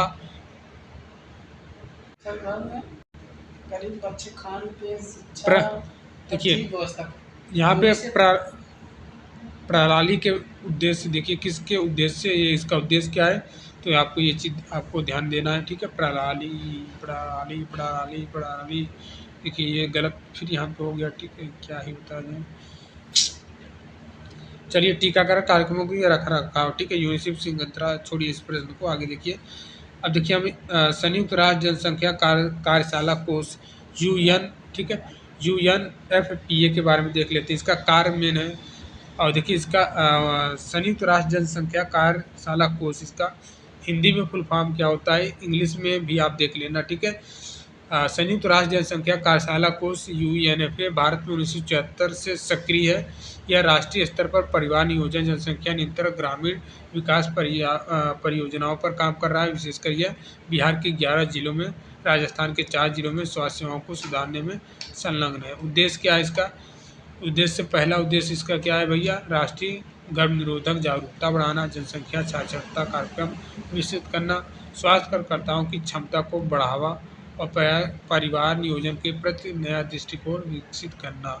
अब देखिए UNDP के बारे में देखना। UNDP क्या, इसका नाम क्या है? संयुक्त राष्ट्र विकास कार्यक्रम, union national development program. UNDP का full form union national development program. इसका प्रारंभ 1966 में हुआ था। यह तकनीक सहयोग और आर्थिक संसाधनों का प्रमुख स्रोत है। यह अमीर और गरीब देशों के बीच सहयोग को बढ़ावा देता है। उद्देश्य, UNDP का उद्देश्य क्या है भैया? मुख्य उद्देश्य गरीब देशों को उनके मानव और प्राकृतिक संसाधनों का अधिकतम लाभ उठाने में सहायता करना। इसका कार्य क्षेत्र कृषि, शिक्षा, विकास, स्वास्थ्य संबंधित है। अब देखिए वर्ल्ड बैंक के बारे में हमको ध्यान देना है। विश्व बैंक, ठीक है, वर्ल्ड बैंक, विश्व बैंक, विश्व बैंक का परिचय शॉर्टकट में देख लीजिए। विश्व बैंक एक अंतर्राष्ट्रीय वित्तीय संस्थान है जिसका उद्देश्य विकासशील देशों को तकनीकी सहायता, ठीक है, विकासशील देशों को, ठीक है, विकासशील देशों को, ध्यान देना, विकसित नहीं, विकासशील देशों को तकनीक सहायता और वित्तीय संसाधन प्रदान करना, ठीक है। यह कृषि, व्यवसाय और ऊर्जा विद्युत शक्ति के विकास में सहायता करता है। किसके कृषि, व्यवसाय और विद्युत शक्ति के विकास में सहायता करता है। बहुत जल्दी लोन दे देता है। लोन चाहिए हो किसी देश को तो ये वर्ल्ड बैंक दे देगा, बोलेगा ले जाओ काम करो अपना, ठीक है। भारत भी खूब लोन लेता है इससे, ठीक है। अब देखिए एफओ के बारे में देख लीजिए। एफओ का फुल फॉर्म आपको ध्यान देना है, food and agriculture organisation. FO का कार्य उद्देश्य, इसका उद्देश्य है विश्व भर में सभी लोगों को भोजन उपलब्ध कराना, ठीक है। इसकी स्थापना 1945 के रोम में हुई थी। इसका मुख्यालय भी रोम में स्थित है, ठीक है। देखिए एम्स आ गया। एम्स का एम्स, ठीक है, AIMS agriculture information management system. AIIMS का उद्देश्य क्या है? एम्स का उद्देश्य सभी देशों के, AIMS बोल सकते हो, ठीक है। मैं एम्स, वो एम्स अलग है, ठीक है। AIMS वो वाला एम्स की बात नहीं है यहाँ पे। AIMS एम्स से एग्रीकल्चर इंफॉर्मेशन मैनेजमेंट सिस्टम होता है, ठीक है। ये सभी देशों के जीवन स्तर को बढ़ाना और ग्रामीणों को विकसित सुधारना या कृषि, वनों और मछली पालने के विकास में सहायता करता है। अब देखिए दानीदा आ गया भैया, दानीदा आ गया, ठीक है। दानीदा के बारे में देखना है। दानीदा जिसका उद्देश्य भारत में राष्ट्रीय अध्यामा नियंत्रण कार्यक्रम को लागू करना, 1978 में स्थापित किया गया था। यह डेनमार्क सरकार द्वारा संचालित किया जाता है। यूरोपियन कमीशन, ठीक है, यूरोपियन कमीशन के बारे में आप देखना है। यूरोपियन कमीशन का परिचय यहाँ पे देख लीजिए। यूरोपियन कमीशन यूरोपीय संघ का कार्यकारी अंग है, कानून बनाने और निर्णयों को लागू करने के लिए जिम्मेदार है। हर राष्ट्र एक आयुक्त कमीशन नियुक्त करता है और सभी आयुक्त मिलाकर आयोग का संगठन करते हैं। अब देखिए इससे संबंधित 5 जो अब हैं, इससे संबंधित हम 5 हार्ड लेवल MCQ बना लेते हैं फटाफट। देखिए UNFPA का मुख्य कार्य क्या है? इसका करेक्ट आंसर क्या हो जाएगा? इसका राइट आंसर हो जाएगा जनसंख्या नियंत्रण कार्यक्रम चलाना, ठीक है, ऑप्शन नंबर बी, ठीक है। आप व्याख्या देखते जाइए, हम पढ़ेंगे बहुत लंबा हो जाएगा, ठीक है। देखिए यहाँ पे एफओ की स्थापना कब हुई थी? बहुत ही आसान प्रश्न है, 1945 में हुई थी। ये व्याख्या आप देखते जाओ और लिखते जाओ, ठीक है। विश्व बैंक के प्राथमिक उद्देश्य क्या है? विश्व बैंक का देखिए विकासशील देशों को वित्तीय सहायता करता है। हमने आपको बताया ना, विकसित देश नहीं होगा। अगर यहाँ पे विकसित देश लिख के आ जाएगा तो गलत हो जाएगा। विकासशील देशों की वित्तीय सहायता प्रदान करता है, ठीक है। विश्व बैंक का उद्देश्य मुख्य विकासशील देशों को तकनीक और वित्तीय सहायता प्रदान करता है ताकि वे अपने संसाधनों को प्रभावी ढंग से उपयोग कर सकें। जैसे भारत को लोन चाहिए किसी प्रकार का तो आराम से विश्व बैंक से मांगेगा। अगर विश्व बैंक के पास पैसा है तो दे देगा, लो अपना काम करो तुम, ठीक है। AIMS किस क्षेत्र में कार्य करता है? ठीक है, AIMS कृषि के क्षेत्र में कार्य करता है, ठीक है।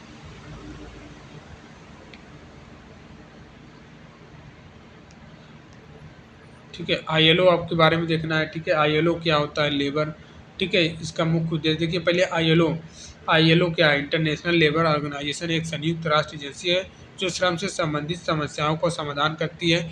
इसे 1969 में नोबेल शांति पुरस्कार मिला था। 1969 में, ध्यान देना, नोबेल शांति पुरस्कार मिला था। उद्देश्य क्या है? आर्थिक एवं सामाजिक स्थिरता को बढ़ावा देना। दूसरा, सामाजिक न्याय के माध्यम से विश्व में शांति स्थापित करना। पूछता है, ठीक है, पूछता है, ये वाला इम्पोर्टेंट है। ILO का कार्य उद्देश्य, ठीक है, श्रम की स्थिति और जीवन स्तर को सुधारना। केयर के बारे में देखना है, ठीक है। केयर के बारे में देखना है, मानवीय संगठन जिसकी स्थापना 1945 में अमेरिकी दाताओं द्वारा। देखिए केयर का फुल फॉर्म आप देख लेना, corporation for American relief everywhere, ठीक है। देखिए जल्दी में जो भी चीज़ें अगर गलत पढ़ ले रहा हूँ तो बुरा मत मानिएगा, ठीक है, क्योंकि वीडियो बहुत लंबी हो गई। अब जल्दी चीज़ें मैं कर रहा हूँ, आप बाकी थियरी देख ही रहे हैं, आपके नज़रों के सामने इसलिए लिखा गया है, ठीक है, ताकि आप समझ जाओगे। इसका मुख्य कार्यक्रम क्या है भैया केयर का? तो जो भी अनाथालय है इसका निर्माण करना, सहकारी संस्थाओं को बढ़ावा देना।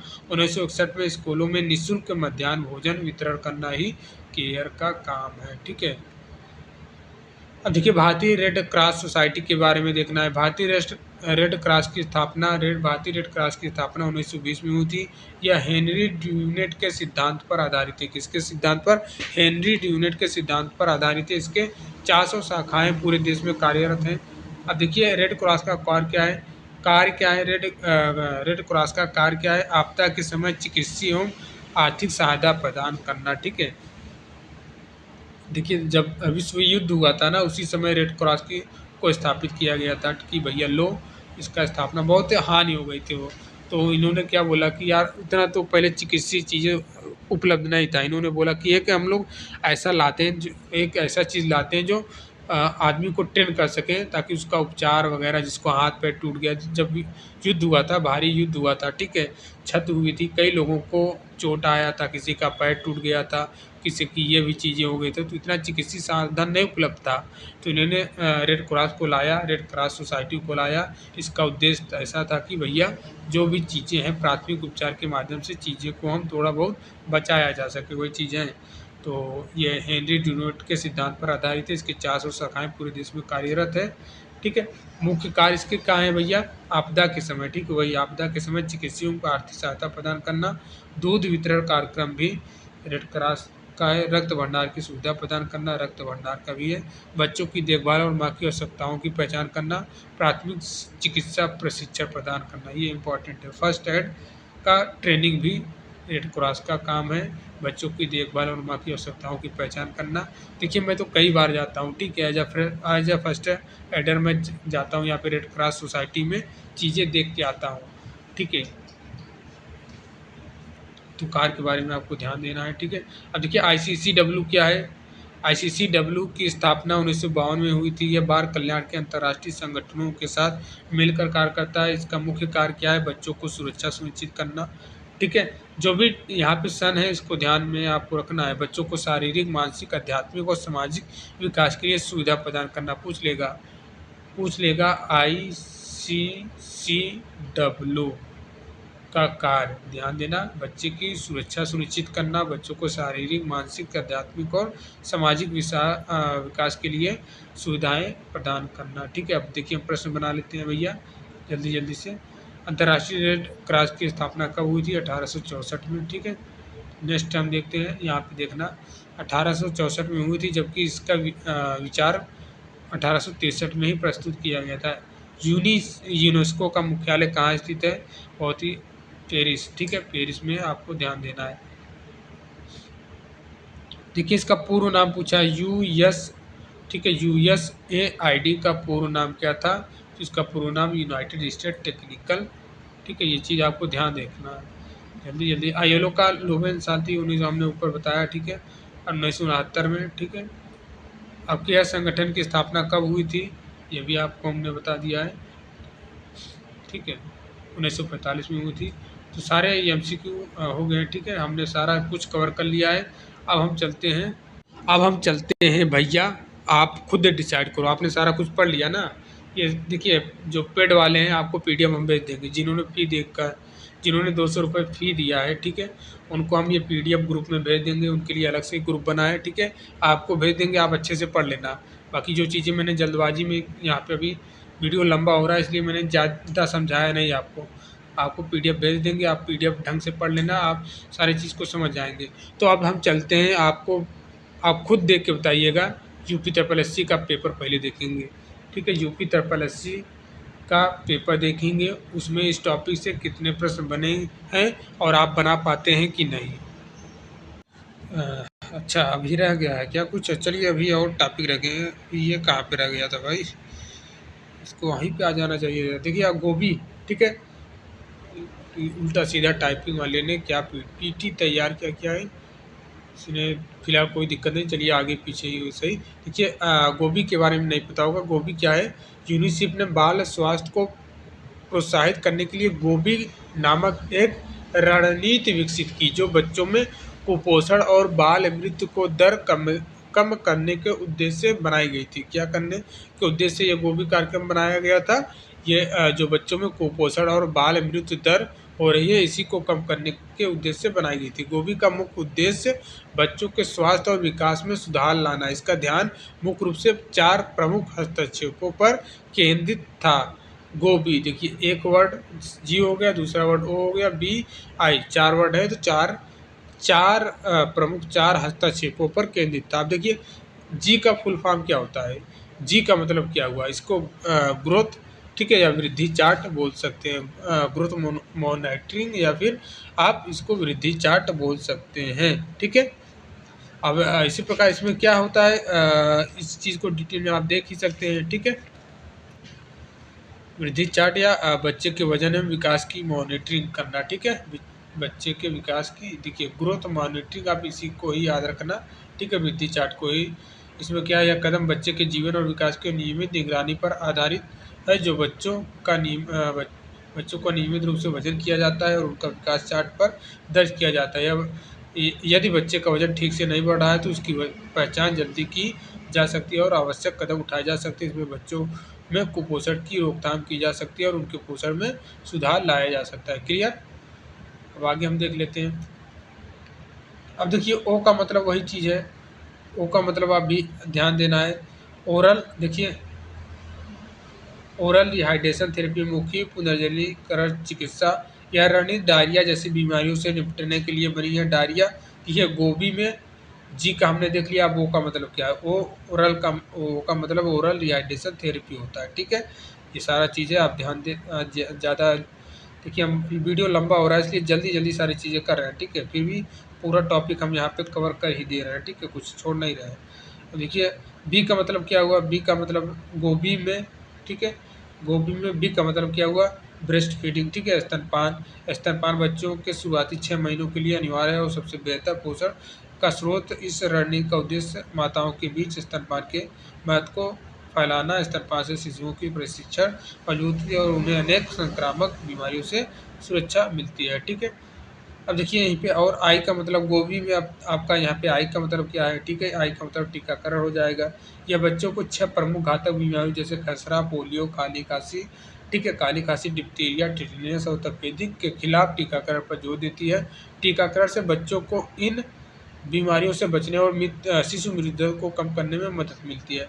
यूनिसेफ की इस गोभी रणनीति का उद्देश्य कम संसाधनों वाले क्षेत्रों में बच्चों की स्वास्थ्य सेवाओं तक पहुंच सुनिश्चित करना और शिशु मृत्यु दर को कम करना है, ठीक है। अब यूनिसेफ का फुल फॉर्म, अच्छा है, हिंदी में, वहाँ पे हिंदी में नहीं था, इंग्लिश में देख लीजिए। यूनिसेफ का फुल फॉर्म क्या है? United national international children's emergency fund. लेकिन अभी वर्तमान में क्या है, ये इमरजेंसी वर्ड हट चुका है, ठीक है।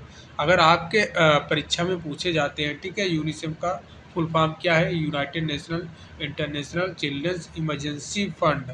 अगर ये रहेगा तो ये मार के आना, अगर इमरजेंसी वर्ड ये चीज़ नहीं रहेगा तो आपको केवल इतना ही रहेगा, United nation international children fund, तो ये करके आना, ठीक है। वर्तमान में ये इमरजेंसी वर्ड हटा दिया गया, ठीक है।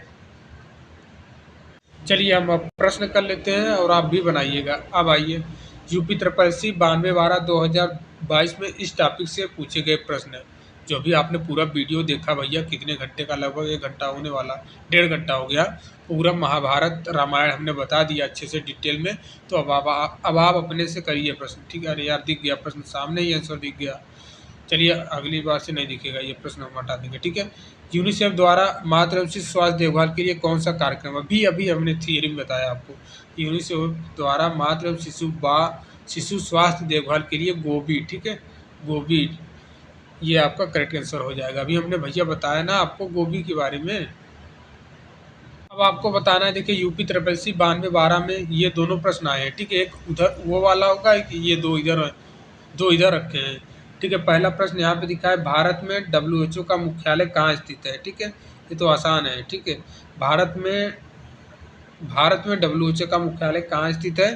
तो आप, बहुत ही आसान है, नई दिल्ली में है। मैंने सब कुछ बता दिया है भैया, आसानी से आप बना लोगे, बहुत ही इसमें रटाने की ज़रूरत, न समझने की ज़रूरत, पूरा थियरी मैंने बताया। और मैंने ये भी बोला था, जो थंबनेल में बोला था कि आज 6 नंबर इस टॉपिक से आपके पक्के नहीं हुए तो पढ़ाना छोड़ दूंगा। तो आप देख लो, आसानी से बना ले रहे हो, नहीं बना ले रहे हो, ठीक है। निम्नलिखित में कौन सा, ये वाला प्रश्न देखो, निम्नलिखित में कौन सा संगठन दुनिया में लोगों की शिक्षा के लिए काम करता है? पूरी थियरी आपने पढ़ा, MCQ लगाया, शायद प्रश्न भी मिला होगा। ये आपके 92/12 भर्ती में आया है, 92/12 भर्ती, यूपी ट्रिपल एस सी की 92/12 भर्ती में आया हुआ है, ठीक है। देख लो, ये भी बना ले वो। 3 प्रश्न तो ऐसे हो गए आपके। अब देखते हैं और बार इन सारे का आंसर देख लो, ठीक है। सारे बना आसानी से बना ले रहे हो कि नहीं बना ले रहे हो। आप बोलोगे हाँ सर आसानी से बना ले रहे हैं, मज़ा आ गया, बिल्कुल मौज कर दिया आपने, बहुत अच्छा थियरी बताया कि हम एमसीक्यू आसानी से कर ले रहे हैं, वो भी अब भारत के किसी राज्य का पेपर उठा लो, एनएम का सब बना लोगे इस थियरी को पढ़ने के बाद। अब इसकी थियरी आंसर देख लो आप, ठीक है। आसानी से आप बना लोगे, आसानी से बना लोगे, कोई प्रकार की दिक्कत ही नहीं है। बना लिए कि नहीं बना लिए? ये सारे प्रश्न आपने थियरी में देखा होगा, ठीक है। अरे भाई यहाँ पे देखो ना, ये प्रश्न मैंने करवाया कि नहीं, थियरी भी करवाया है, प्रश्न भी मिले होंगे। प्रश्न तो डिट्टो नहीं मिला होगा, लेकिन थियरी आपने पढ़ा होगा। प्राथमिक स्वास्थ्य केंद्र द्वारा कितनी आबादी कवर किया जाता है, चिल्ला चिल्ला के बताया था 50,000। नॉर्मल पूछेगा तो 50,000, पहाड़ी क्षेत्रों में पूछेगा तो आपको बताना है 30,000। चिल्ला चिल्ला के बताया हूँ पीएससी के कितनी आबादी पे कवर किया जाता है। ये आया हुआ पेपर है यूपी SSC के 92-12 में, जो मैंने थंबनेल लगा के रखा है। आज 6 नंबर आपके पक्के नहीं हुए तो पढ़ाना छोड़ दूंगा, देख लो। ईमानदारी से पढ़ा होगा तो 1 नंबर आपका छूटेगा नहीं। ये वाला प्रश्न आप बना लोगे। एक सामुदायिक स्वास्थ्य केंद्र द्वारा कितने प्राथमिक स्वास्थ्य केंद्रों की कवर किया जाता है? 6, ठीक है, 6 कवर किया जाता है। ये भी मैंने आपको करवा दिया है। अब देखिए नेक्स्ट देखिए, सामुदायिक स्वास्थ्य अधिकारी किस केंद्र पर काम करता है? सामुदायिक स्वास्थ्य अधिकारी पूछा है, ना कि यहाँ पे चिकित्सा अधिकारी पूछा है, तो कंफ्यूज नहीं होना है। सामुदायिक स्वास्थ्य अधिकारी अलग होता है, चिकित्सा अधिकारी अलग होता है, चिकित्सक अधिकारी अलग होता है, चिकित्सक अधिकारी अलग होता है, सामुदायिक स्वास्थ्य अधिकारी अलग होता है भैया। तो क्या ये परिवार कल्याण मंत्रालय हेल्थ एंड वेलनेस सेंटर पे कार्य करता है, ठीक है। ये आपका ए वाला करेक्ट हो जाएगा। पूरा प्रश्न बन रहा है थियरी से, पूरा, कितना भी लैंग्वेज घुमा दे, आप कुछ भी कर लो, हम आराम से बना लेंगे। हेल्थ एंड वेलनेस सेंटर पे ये कार्य करता है। चिकित्सा अधिकारी पूछता तो आपका ये फिर अलग आंसर हो जाता, ठीक है। सामुदायिक स्वास्थ्य या प्राथमिक स्वास्थ्य केंद्र हो जाता, ठीक है। यहाँ पे पूछा है सामुदायिक स्वास्थ्य अधिकारी, जो समुदाय, पूरे समुदाय को आपको चाहे हो ये प्राथमिक स्वास्थ्य केंद्र का बात हो या फिर सामुदायिक स्वास्थ्य केंद्र का बात हो, इन सभी का, या फिर आपका ये जिला अस्पताल का हो, इन सभी का अधिकारी ये होता है सामुदायिक स्वास्थ्य अधिकारी, जो किसके अंतर्गत काम करता है? ये हेल्थ एंड वेलनेस सेंटर पे काम करता है, परिवार कल्याण स्वास्थ्य मंत्रालय के अंतर्गत कार्य करता है, ठीक है। अब देखिए यूपी एनएचएम 17,000 भर्ती में ये पेपर में आया था, ठीक है। यूपी एनएचएम अभी हाल ही में, यहाँ इन्होंने पूछा कि राष्ट्रीय स्वास्थ्य नीति 1983 के अनुसार पीएससी को डैश के रूप में पुनर्गठित किया गया है। ऑप्शन दे रखा है यहाँ पे, ठीक है।